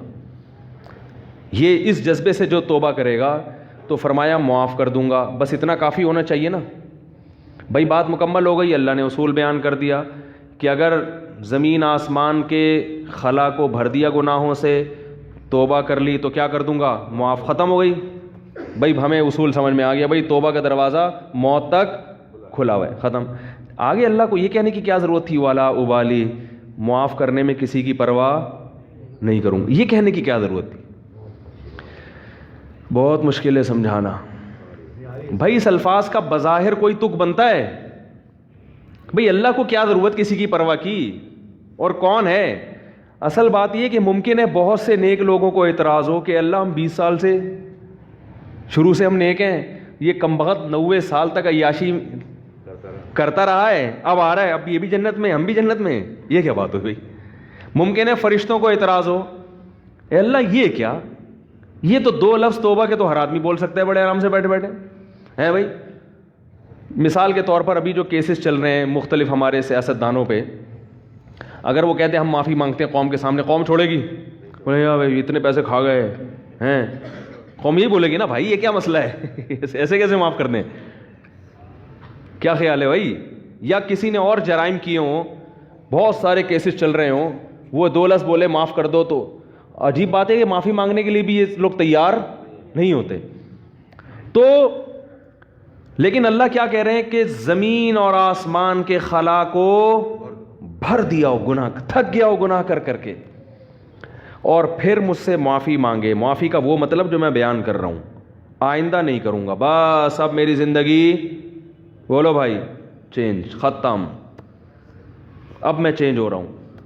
تو اللہ فرماتے ہیں اصول کیا ہے؟ معاف کروں گا اور کسی کی پرواہ کسی مولوی کی پرواہ نہیں. مولوی بولیں گے, مولوی صاحب بولیں گے اللہ ہم بچپن سے نماز پڑھتے آ رہے ہیں, یہ بھی کم وقت ابھی آیا ہے بھائی اس کو بھی تو معاف کر رہا ہے. وہ اتنے لوگوں کو اس نے قتل کر دیا, یہ 99 انسانوں کے قاتل نے توبہ کی تھی نا, اور وہ مقتول کہہ سکتے ہیں اللہ ہمیں تو مروا دیا صحیح ہے نا, اس نے ہمیں مار دیا سب کو. 100 وہ راہب کہے گا کہ میں نے اس کو بولا تھا کہ توبہ نہیں ہو سکتی, سینچری پوری کر کے اس نے مجھے بھی قتل کر دیا. وہ حدیث میں واقعہ آتا ہے نا, ایک 99 انسانوں کو ایک شخص نے قتل کیا, تو ایک راہب کے پاس گیا, ایک بزرگ کے پاس گیا, کہنے لگا میں نے 99 کو قتل کیا, کیا میری توبہ قبول ہو سکتی ہے؟ اس نے کہا نہیں ہو سکتی. اس نے کہا چلو پھر سینچری پوری کرو یار, 99 کا تو کوئی حساب بنتا ہی نہیں ہے, جب جانا ہی جہنم میں ہے تو کچھ کر کے تو جاؤ نا. راہب کو بھی مار دیا ٹھیک ہے نا, 100 آدمی قتل کر دیے. پھر کسی عالم کے پاس گیا, بھئی میں نے 100 انسانوں کا قتل کیا, کیا میری توبہ قبول ہو سکتی ہے؟ اس عالم نے کہا کیوں نہیں ہو سکتی بھائی, اللہ سے معافی مانگ رہے ہو, اللہ معاف کرنے والا ہے, توبہ کرو. وہ عالم تھے نا, علم تھا ان کے پاس, ان کو پتا تھا کہ اگر میں نے بول دیا تو 101 ہو جائیں گے کیا ہو جائیں گے؟ 101 ہو جائیں گے. اور یہ بھی اللہ سے بھی ڈر تھا ان کو. تو فرمایا اللہ ابالی, اللہ کہتے ہیں مجھے کسی کی پرواہ نہیں ہے, کیونکہ یغفر لمن یشاء, میں کوئی جمہوری طرز کا حاکم نہیں ہوں کہ الیکشن سے مجھے سلیکٹ کیا ہو, مجھے مخلوق کے سامنے جواب دینا ہو کہ بھائی کیوں, اصل میں اس کی وجہ یہ تھی کہ دیکھو نا ایکچولی اگر ہم اس طرح سے معافی کا آپشن نہ رکھیں تو پھر تو کوئی توبہ کرے گا ہی نہیں, اس لیے ایکچولی اس میں نہ اللہ فرماتے ہیں مجھے اس کی ضرورت نہیں ہے, میں خدا ہوں, تمہارے مشورے سے میں خدا نہیں بنا, ٹھیک ہے نا. تو میں نے شروع میں لکھ دیا تھا کہ میری رحمت میرے غصے پہ غالب. یہ تمہاری اسمبلی نہیں ہے کہ ہر تھوڑے دن میں آئین چینج ہو رہا ہے. 73 کے آئین کے تناظر میں کچھ اور تھا اور 75 کے آئین کے تناظر میں, تو یہ اسمبلی تھوڑی ہے. میں نے شروع میں یہ بات لکھ دی تھی میری رحمت میرے غصے پہ غالب. تو جب تک یہ قتل کر رہا تھا میرا غصہ تھا, اب چونکہ میری طرف آ رہا ہے تو رحمت و غصے کو کچل کے فنا کر دے گی, رحمت غالب آئے گی, کیونکہ یہ لکھ دیا ہے میں نے آئین میں. سب سے پہلے میں نے قلم بنا کے جو چیز سب سے پہلے لکھی تھی, جو سب سے پہلے منظور ہوا قانون, اسی کو میں اگر خلاف ورزی شروع کر دوں تو یہ کیسی بات ہوئی؟ تو لا ابالی, کسی کی پرواہ نہیں کروں. تو لیکن یاد رکھو توبہ کا دروازہ تو کھلا ہوا ہے, لیکن توبہ کی توفیق بسا اوقات سلب ہو جاتی ہے گناہ کر کر کے. توبہ میں تاخیر نہ کیا کرو اس چکر میں کہ ہم بھی جب 99 کے ہو جائیں گے تو ہم بھی توبہ کر لیں گے, کیونکہ 99 تک پہنچنے کا یقین نہیں ہے, کچھ پتہ نہیں کب موت آ جائے. اور دوسری بات یہ کہ ضروری نہیں کہ ہمیشہ توبہ کا جذبہ بھی پیدا ہو. ابھی اگر جذبہ ہے, یہ جذبہ ضروری نہیں کہ برقرار رہے. لوگ ایمان کے ڈاکے دار بیٹھے ہوئے ہیں جو آپ کا ایمان سلب کر لیں گے, آپ کو توبہ کی اہمیت ہی دل سے ختم ہو جائے گی. بعض دفعہ دل گناہوں میں اتنا مست ہو جاتا ہے کہ انسان توبہ کا تصور ہی نہیں کرتا. تبھی بوڑھوں میں توبہ کا ریشو کم ہوتا ہے, جوانوں میں زیادہ ہوتا ہے. یقین نہ آئے تو دیکھ لو سروے کر کے, بوڑھے لوگ اسلام کم قبول کرتے ہیں, جوانوں میں اسلام قبول کرنے کا ریشو زیادہ ہے. حالانکہ جوانی میں جو غیر مسلم اسلام لا رہا ہے اس کی عیاشیاں چھوٹ رہی ہیں. کیا خیال ہے؟ بوڑھے کے لیے تو اسلام آسان ہے نا بھائی, جو کفر کی حالت میں آپ نے عیاشیاں کی, بڑھاپے میں تو اب وہ عیاشیاں نہیں ہو سکتی. اب اسلام لانے میں کیا جا رہا ہے, صرف کلمہ پڑھو, پھر بھی نہیں پڑھتے ہو. بڑھاپے میں اسلام لانا آسان ہے مگر اسلام لانے کا ریشو کم ہے. اس سے پتہ چلتا ہے دیکھنے میں آسان ہے, حقیقت میں آسان نہیں ہے, کیونکہ قوت فیصلہ ختم ہو جاتی ہے. جوانی میں عیاشی آسان ہے مگر توبہ بھی بظاہر مشکل ہے, مگر حقیقت میں کیا ہے؟ آسان. اس کی ایک سائنٹیفک لاجک بھی ہے. وہ لاجک یہ ہے کہ انسان جب جوان ہوتا ہے تو گناہ کی طرف جیسے اس کی رغبت بہت زیادہ ہوتی ہے, اس کی بریکیں بھی اسی حساب سے مضبوط ہوتی ہیں. دیکھو نئی گاڑی کا ایکسیلیٹر جیسے تیز ہوگا نا, بریکیں بھی کیا ہوں گی؟ کیا ہو گیا بھائی؟ نئی گاڑی کا ایکسیلیٹر ایسا ہوتا ہے کہ ادھر اشارہ کیا, پاؤں رکھا اور زوں کر کے بھاگی, تو بریک بھی ذرا سی آپ اشارہ چاہیے بریک کو, ایک دم ٹھا کر کے رکے گی. کیا خیال ہے؟ الٹ جائے گی مگر چلے گی نہیں آگے. اعصاب مضبوط ہوتے ہیں انسان کے جوانی میں. جیسے رغبت ہو رہی ہے نا گناہ کی طرف, تو اگر وہ برداشت کر کے بچنا چاہے گا, ایسے ہی بریکیں بھی کیا ہوں گی؟ بولو بھائی, مضبوط. اور پرانی گاڑی میں کیا ہوتا ہے, پورا ایکسیلیٹر پہ پاؤں رکھ کے کھڑے ہو جاؤ, پھر وہ ڈک ڈک ڈک کر کے چلے گی آگے. جس طرف آپ جانا چاہ رہے ہو ادھر جائے گی, سوچے گی پہلے جانا ہے کہ نہیں جانا ہے بھائی. جائے گی, ٹک ٹک ٹک ٹک ٹک آواز آئے گی, شور زیادہ مچائے گی, کام کم کرے گی. شور بہت مچائے گی، ہاں ہاں آوازیں آ رہی ہیں، آدمی کہے گا پتہ نہیں شاید میں نائٹ رائڈر میں بیٹھا ہوا ہوں. پھر وہ اتنی آرام آرام سے پک اپ پکڑے گی. پھر جب آپ نے بریک لگائی 5-10 کو بھیڑتے ہوئے 25-30 تو بندے مارے گی آگے جا کے. میں نے ایک دفعہ پرانی گاڑی خریدی تو مجھے پہلے تجربہ نہیں تھا کہ کس طرح سے ٹوپیاں کرائی جاتی ہیں، تو وہ میں نے کہا چلو ہاتھ صاف کرنے کے لیے اچھی ہے. تو میں جب وہ ڈرائیور جو بیچ رہے تھے نا گاڑی، ان کے ساتھ سائڈ پہ بیٹھا. اچھا میں گاڑی چلانے کے لیے بیٹھا، میں نے کہا چیک کروں، تو ایکسیلیٹر کا یہی حال تھا جو میں نے آپ کو بتایا. انہوں نے زمین آسمان کے قلابیں ملا دیے گاڑی کی تعریف. یہ گاڑی 78 کرولا ہے، 78 کرولا جو ہے نا ساری ٹیکسیوں میں یہی چل رہی ہے. 78 کرولا نام تھا بھائی 78 کرولا کا. ہم نے کہا چلو یار میں 75 کا ہوں تو 78 کی پھر بھی ہم سے تو نہیں ہے. تو ہم نے کہا ہاتھ صاف کرنے کے لیے اچھی ہے. اب ہم جب بیٹھے تو اس میں عجیب عجیب چیزیں آ رہی ہیں. تو میں نے جب سب سے زیادہ جب مجھے دھچکا لگا نا، بریک لگائی تو نہیں لگی. تو انہوں نے کہا اس کی بریک 3-4 دفعہ لگائیں گے تو لگے گی. 3-4 دفعہ لگائیں گے تو لگے گی. میں نے کہا کوئی بندہ سامنے آ گیا تو یہ گاڑی میں لکھ کے لگاؤں میں آگے کہ تیسری دفعہ میں لگے گی. بھائی آپ اتنا فاصلہ گاڑی سے رکھیں کہ تیسری دفعہ میں آپ یعنی ٹکر ہوئی تو آپ کی ذمہ. میں نے کہا آگے اس پہ کیا لگا دو، بورڈ لگا دو کہ بھائی یہ تیسری دفعہ میں لگے گی. میں نے کہا لے پکڑ بھائی اپنی گاڑی، یہ 78 کرو، ہم 75 کے اس سے اچھے ہیں، اللہ کا شکر ہے. کیا خیال ہے، ہم 75 کے اس سے اللہ کا، ہماری پھر بھی پہلی دفعہ میں لگ جاتی ہے بریک. تو انسان کی عمر، مقصد بوڑھوں کا مذاق اڑانا ہرگز نہیں ہے، لیکن ایک حقیقت ہے کہ جب انسان کی عمر زیادہ ہوتی ہے تو اس کی میں اندر خواہشات تو کم ہوتی ہیں، لیکن اگر کسی طرف اس کا دل مائل ہو گیا تو بریک نہیں لگی. اس میں اعصابی قوت نہیں ہوتی، وہ روک نہیں پائے گا اپنے آپ کو. اسی وجہ سے وہ اگر بد نظری جوانی میں نہیں چھوٹی تو بڑھاپے میں نہیں چھوٹتی. جوانی میں آپ کنجوس تھے تو بڑھاپے میں سخی نہیں ہو سکتے، یہ دماغ میں رکھو، ٹھیک ہے نا. جوانی میں آپ نے اچھے کام نہیں کیے تو بڑھاپے میں اب تیر نہیں مارو گے. یہ جو بوڑھے ہمیں مسجدوں میں نظر آتے ہیں یا اچھے کام کرتے ہوئے، یہ وہ ہوتے ہیں جنہوں نے جوانی اچھی گزاری ہوتی ہے. بڑھاپے میں فلمیں دیکھنے کا شوق بڑھتا ہے، یاد رکھو. بوڑھوں میں جو انٹرنیٹ پر بیہودہ فلمیں دیکھنے کا رجحان ہے وہ زیادہ ہے ان بوڑھوں میں جن کو جوانی میں یہ چسکے لگ چکے تھے. حالانکہ ان کو وہ لذت نہیں آتی، وہ مزہ نہیں آتا، مگر ان سے برداشت نہیں ہوتا. جس نے جوانی میں کنٹرول کر کے چھوڑ دی، بڑھاپا اچھا گزرے گا اس کا. تو بریک جو ہے نا، جیسے آپ کا ایکسیلیٹر تیز ہے تو بریکیں بھی ابھی کیا ہیں، مضبوط ہیں. تو یاد رکھو. اسی طرح غیر مسلم، وہ اس کو عیاشی نظر آتی ہے کفر میں، لیکن اسلام لانے والے بھی کیا ہوتے ہیں، جوانی ہوتے ہیں زیادہ تر. جوانوں کو عیاشی بھی، لیکن وہ چھوڑ دیتے ہیں، برداشت کرتے ہیں سب کچھ. بڑھاپے میں اسلام بہت آسان ہے، مگر بوڑھوں میں اسلام کا ریشو ختم تو نہیں ہے لیکن بہت کم ہے. وہ نہیں آتے، وہ کہتے ہیں چھوڑو یار ایک زندگی گزارنے بس. حالانکہ ان کو پتہ ہے کہ ہم غلط مذہب پہ تھے. کیا جا رہا ہے کلمہ پڑھنے میں بھائی؟ اب آپ کو تو اب ساری زندگی نماز کبھی نہیں، ہم کہیں گے حج بھی اب اس بڑھاپے میں فرض نہیں ہوگا. کچھ بھی نہیں کرنا ہے، ایک کلمہ پڑھنا ہے، 5 ٹائم نمازیں شروع کر دینی ہے. رمضان کے روزوں میں بھی رعایت ہو گئی ہے کہ جو بہت زیادہ بوڑھا ہو وہ فدیہ بھی دے سکتا ہے.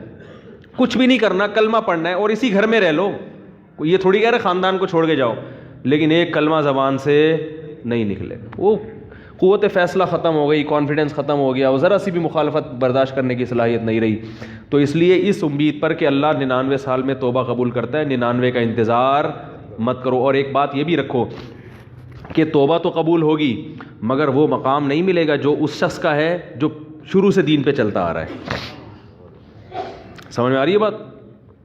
جو شروع سے دین، کیونکہ وہ کئی سال سے نماز پر ہے تو وہ اتنا آگے جا چکا ہے کہ اب آپ نے ٹریک چینج کر تو دیا، جہنم والا ٹریک نہیں اب جنت والا ہے، لیکن وہ بہت آگے جا چکا ہے اور آپ اس سے بہت پیچھے ہو، بہت پیچھے ہو. وہاں تک اب وہ نکل گئے آگے. تبھی قرآن میں آتا ہے والسابقون السابقون اولئک المقربون. کچھ لوگ اہل جنت میں سے ہوں گے اور کچھ سابقین میں سے ہوں گے جو جنت میں بھی بہت آگے جا چکے ہوں گے. تو اسی وجہ سے نبی نے فرمایا نا، قیامت کے دن اللہ 7 آدمیوں کو عرش کے سائے میں جگہ دے گا. ان میں ایک وہ بھی ہے شاب نشا فی عبادت اللہ عز وجل، جس نے جوانی میں اللہ کی اطاعت کی ہو. تو توبہ تو سب کی قبول ہے، 99 سال میں بھی جاؤ گے جنت میں، جہنم میں نہیں جاؤ گے. لیکن درجات میں بہت زیادہ بولو بھائی فرق ہوگا. اس لیے میں نے اکثر دیندار دیکھے ہیں, ایک ہم بچپن کی بات کر رہا ہوں کہ 25-26 سال کی عمر میں ہمارے, میں تو چھوٹا تھا اس وقت, وہ ان کی عمر 25 سال تھی, انہوں نے توبہ کی, دین پر آ گئے, اب تک قائم ہے الحمدللہ. ان کو افسوس ہوتا تھا کہ میں نے جو 10 سال کی عمر ضائع کی اس کی کسی طرح تلافی ہو جائے. صرف 10 سال ان کے ضائع ہوئے تھے, 15 سے لے کے 25 بالغ ہو جاتا ہے نا انسان 15 میں. اس 10 سال پہ ان کو کیا ہوتی تھی؟ ندامت. تو یہ سچی توبہ کی علامت ہوتی ہے کہ انسان کو پچھلے پر ندامت ہو کہ یار وہ ٹائم بھی نکل گیا ہاتھ سے, کہاں تک پہنچ چکے ہوتے. میں نے کہا یہ سچی توبہ کی علامت ہے. میں نے کہا اس کی تلافی اب یہ ہو سکتی ہے کہ جو 10 سال ایک نارمل آدمی جتنی عبادت کرتا ہے, آپ اگلے 10 میں اس سے ڈبل کر لو. کیا خیال ہے بھائی؟ یہی ہو سکتا ہے. جیسے گلوکار نے توبہ کی تھی نا, واقعہ میں اکثر سناتا ہوں, زندگی گانوں میں گزاری. تو ہمارے حضرت کے پاس آئے تھے, ان کا انتقال ہو گیا, تو انہوں نے حضرت سے کہا کہ میں نے زندگی گانوں میں گزاری, گانے گاتا رہا میں, اچھی آواز تھی میری, تو اب مجھے خیال ہوا کہ توبہ تو اللہ نے قبول کر لی, اب جنت کے ٹریک پر تو انشاءاللہ چل پڑے, لیکن پچھلی کی تلافی بھی ہونی چاہیے. تو میں نے 10-15 سال ضائع کیے, تو اب ان کے ذہن میں یہی آیا کہ یہ اچھی آواز میں تلاوت میں لگاؤں اب.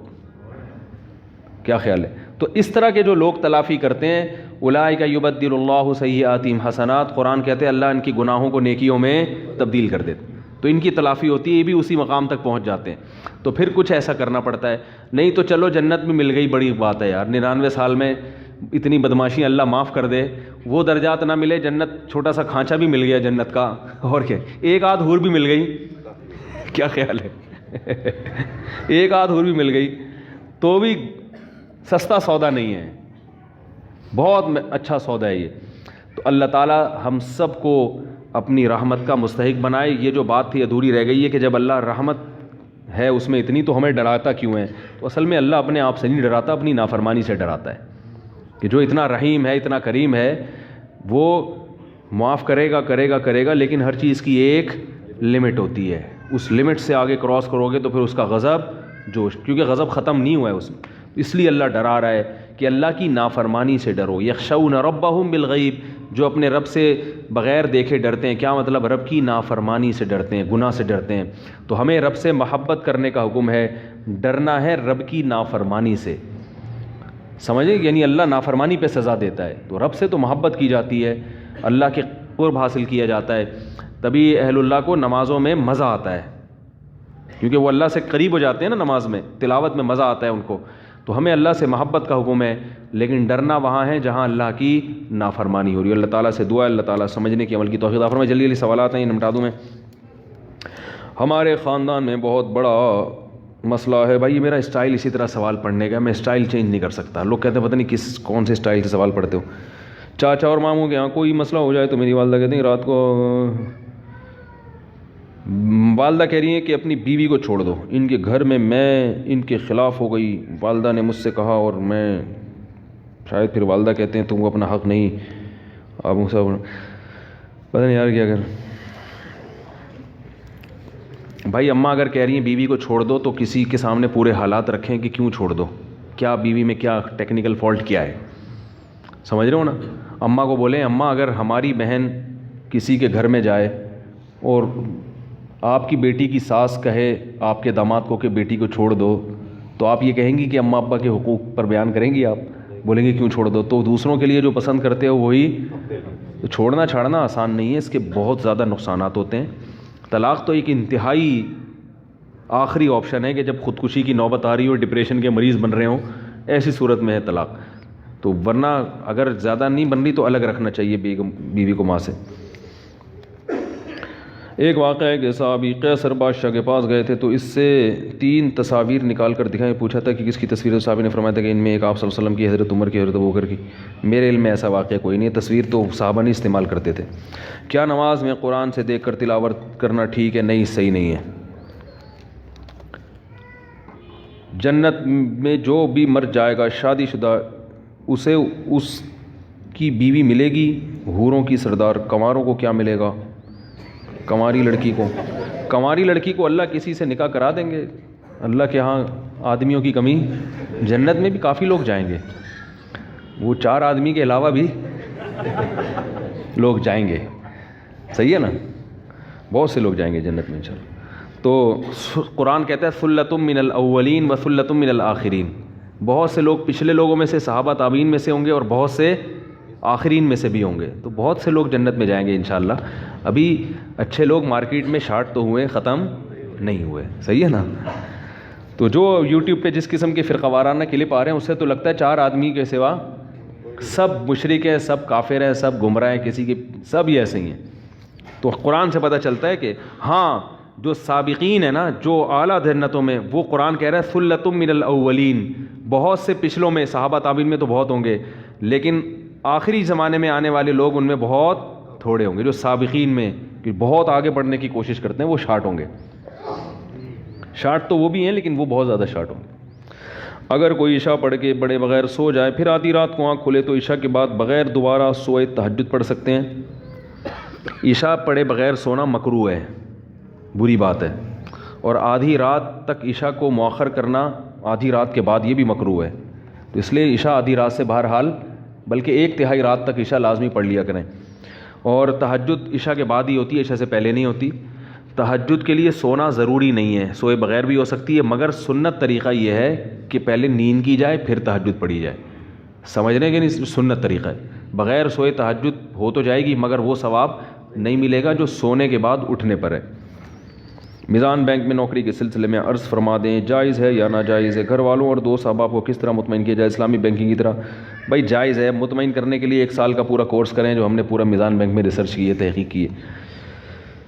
اگر ممکن ہو تو آپ اپنے واسطے میری جاب کروا دیں۔ بھائی میں اس قسم کے تعلقات نہیں رکھتا، مجھے بڑے بڑے لوگ ہیں جو اپنا کارڈ دیتے ہیں، میں یہ ہوں، میں آرمی میں فلاں ہوں، میں جج ہوں، میں یوں، میں کارڈ رکھتا ہوں جیب میں ان کی عزت کے لیے، پھر گھر میں ایک ڈسٹ بن ہے اس میں لا کے ڈال دیتا ہوں۔ سمجھ والی بات؟ البتہ جن لوگوں کا ایجوکیشن سے تعلق ہے ان کے میں نمبر اس لیے سیو کر لیتا ہوں کہ پھر مجھے ان سے بعض چیزوں میں ریسرچ میں سمجھ میں آ رہی ہے بات، مدد ملتی، ورنہ مجھے جتنے بھی آفیسر ٹائپ کے لوگ ہیں میرا ان سے کوئی لین دین نہیں، نہ میں ان سے کوئی کام نکلواتا ہوں، کیونکہ مجھے لوگ بہت کہتے ہیں۔ اب تو یہاں تک وہ ایک آفیسر آئے، وہ ان کو نکال دیا تھا جاب سے، آرمی سے، تو وہ مجھے کہہ رہے ہیں کہ آپ کے آرمی میں تعلقات ہیں، آپ مجھے دوبارہ۔ میں نے کہا اتنے تعلقات؟ لوگ دیکھتے ہیں کسی بریگیڈ کے ساتھ بیٹھے ہوئے کھانا کھا رہے ہو، سمجھتے ہیں کہ آپس میں بہت اچھے دیرینہ تعلقات ہیں، ایسا نہیں ہے۔ ماں طلاق یافتہ، ان کے پاس کافی پیسے ہیں پر وہ اپنے بھائی پر کافی زور دے رہی ہیں کہ میرے بچوں کے عقیقہ کریں اور بھائی کے پاس اپنے پیسے نہیں ہیں۔ اس بارے میں بھائی عقیقہ فرض واجب نہیں ہے، مستحب عمل ہے، پیسے نہیں ہیں تو نہ کریں۔ سمجھ رہے ہیں؟ بچہ پیدا ہونے پہ اتنے خرچے ہو رہے ہیں آج کل، تو عقیقے کے اگر پیسے نہیں ہیں تو کیا خیال ہے بھائی؟ نہیں کریں۔ اور اگر پیسے ہیں تو ویسے تو افضل ہے کہ لڑکے کے 2 بکرے، لڑکی کا 1 بکرا، کیونکہ بعض ائمہ کے نزدیک، خاص طور پر امام ابو حنیفہ رحمہ اللہ تعالیٰ کے نزدیک، عقیقہ جو ہے یہ قربانی، جب بقرعید کی قربانی سے پہلے کا ہے۔ جب بقرعید کی قربانی واجب ہوئی تھی تو امام ابو حنیفہ کی رائے ہے کہ عقیقہ منسوخ ہو گیا تھا، اور صاحبین کی رائے ہے کہ منسوخ نہیں ہوا۔ تو اس لیے احناف کے پاس دونوں قول ملتے ہیں اس میں۔ امام حنیفہ کی رائے میں عقیقہ یہ بقرعید کی قربانی سے پہلے ہے، لیکن صاحبین کے نزدیک اور جمہور کے نزدیک نہیں، بقرعید کے بعد بھی ہے۔ تو اس لیے کرنا چاہیں تو بھی ٹھیک ہے، نہیں کرنا چاہیں، اور خاص طور پہ قرضے لے کے کرنا، پیسے ہیں نہیں، یہ پھر مناسب نہیں۔ اگر اللہ نے کھلا کھاتا دیا ہے ٹھیک ہے، بیٹے کی خوشی میں 2 بکرے، اور بیٹی میں بکرے نہیں ہوتے 2 دمبے بھی کر سکتے ہو، لوگ بکرا ہی ضروری سمجھتے ہیں، گائے بھی کر سکتے ہو۔ کیا خیال ہے بھائی؟ ایک چھوٹا سا بچڑا لے آؤ، کٹا نہیں ہوتا، بھینس کے کٹے بڑے ٹائٹ ہوتے ہیں، تو وہ ایک کٹا لے آؤ، 7 حصے ہو جائیں گے اس میں۔ اچھا، عقیقے میں جانور کا 2 دانت کا ہونا بھی ضروری نہیں ہے، سمجھ رہے ہیں؟ عقیقے کی وہ شرطیں نہیں ہیں جو قربانی کے جانور کی شرطیں ہیں۔ ارے کھیرا جانور بھی چلے گا عقیقے میں، کھیرا جانور بھی لیکن ایک بات کا خیال کرو کہ بالکل دودھ پیتا بچہ، اس کو ماں سے جدا کرنا جائز نہیں ہے۔ یہ لوگ ظلم کرتے ہیں کہ بکری سے اس کا بچہ چھین کے الگ کر دیا، یا 2 بچے ہیں پھر تو چلو ایک کاٹ دیا آپ نے، ایک تو رہتا ہے اس، وہ دوسرے کو یاد نہیں کرتی وہ، لیکن دونوں چھین لیے، جانور بہت سخت عذاب میں آتا ہے۔ اور بھینس تو اپنے بچوں سے ایسے محبت کر دی ایسے عشق ہو۔ یہ گوالے بڑا ظلم کرتے ہیں، بھینس کے بچے اس سے چھین لیتے ہیں اور جا کے کاٹ کے کھلا دیتے ہیں۔ تو جانور کے بچوں کو ماں سے الگ کرنا بولو بھائی درست نہیں ہے. لوگ بلیاں بچے دے دیتی ہیں گھر میں, بلی کو الگ پھینکا ہے, بچوں کو الگ پھینکا ہے. تو اللہ میں نے خود بلیاں بچپن میں بہت پالی ہیں.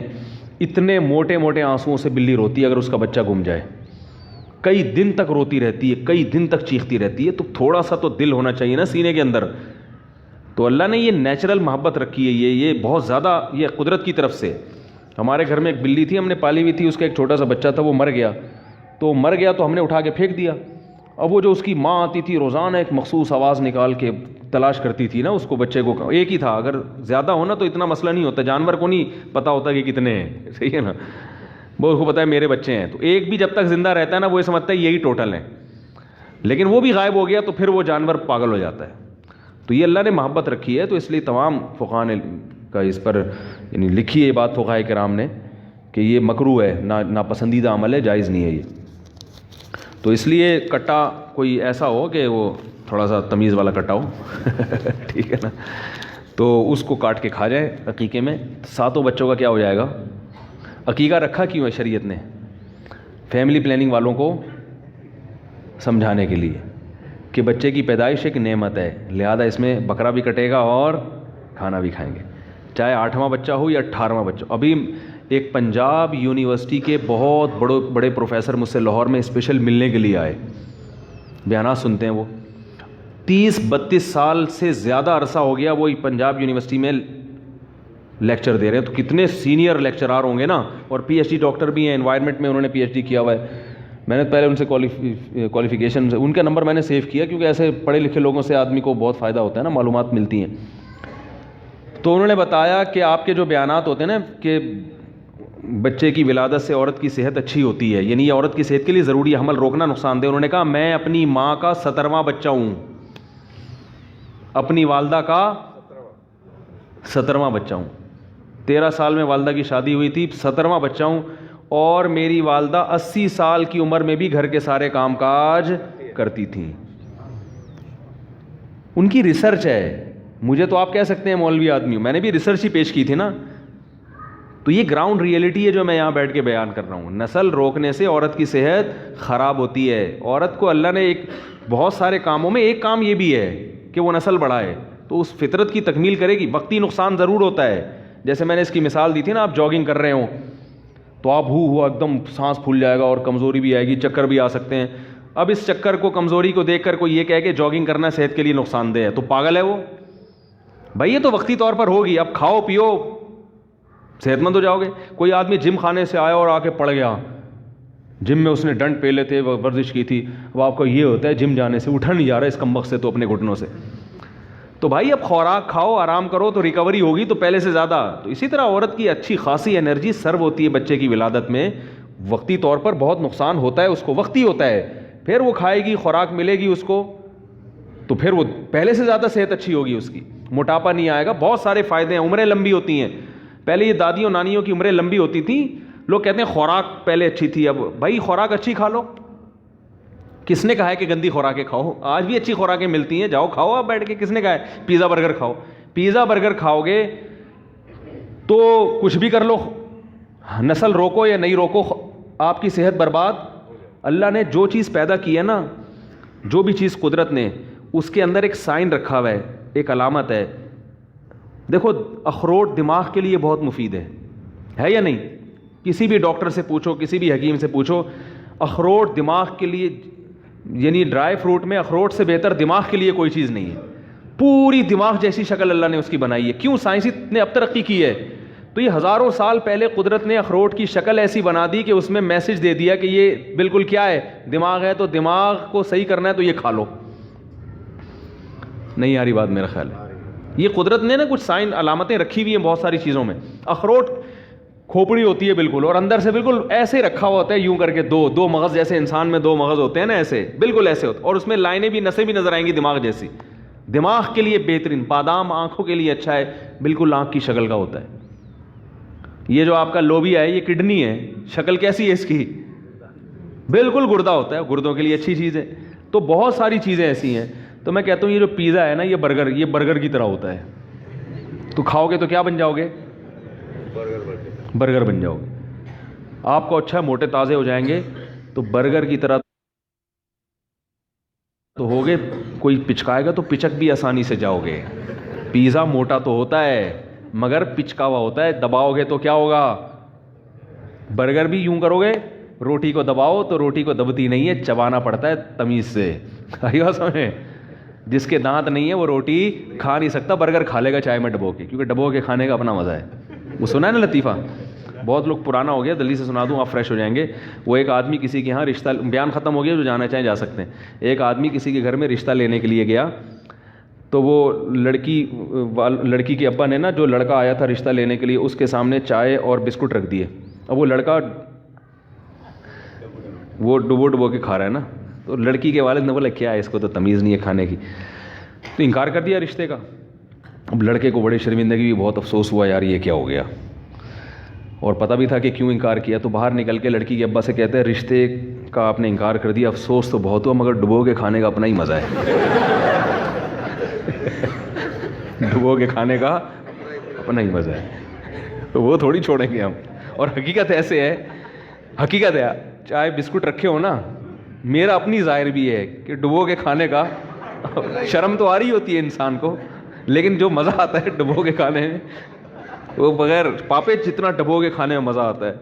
تو بسکٹ ہو کوئی بھی چیز ہو, ڈبو کے کھانے کا بہرحال اپنا مزہ ہے. تو اب کوئی بھی میں کہیں جاتا ہوں نا, کوئی لوگ چائے بسکٹ رکھ دیتے ہیں زبردستی کے کھا وہ لو, تو پھر میں ڈبو کے ہی کھاتا ہوں, اور میں بولتا ہوں بھائی ڈبو کے کھانے کا اپنا مزہ ہے.